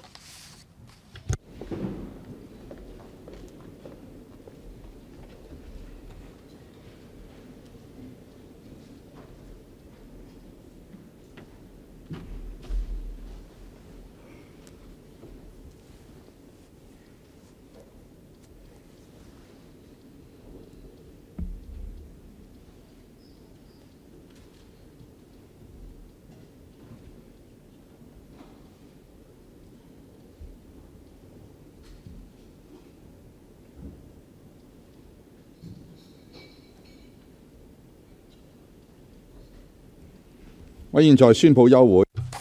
now adjourn the Council, which will resume for the Chief Executive's question and answer session on the policy address tomorrow at 10:30 a.m.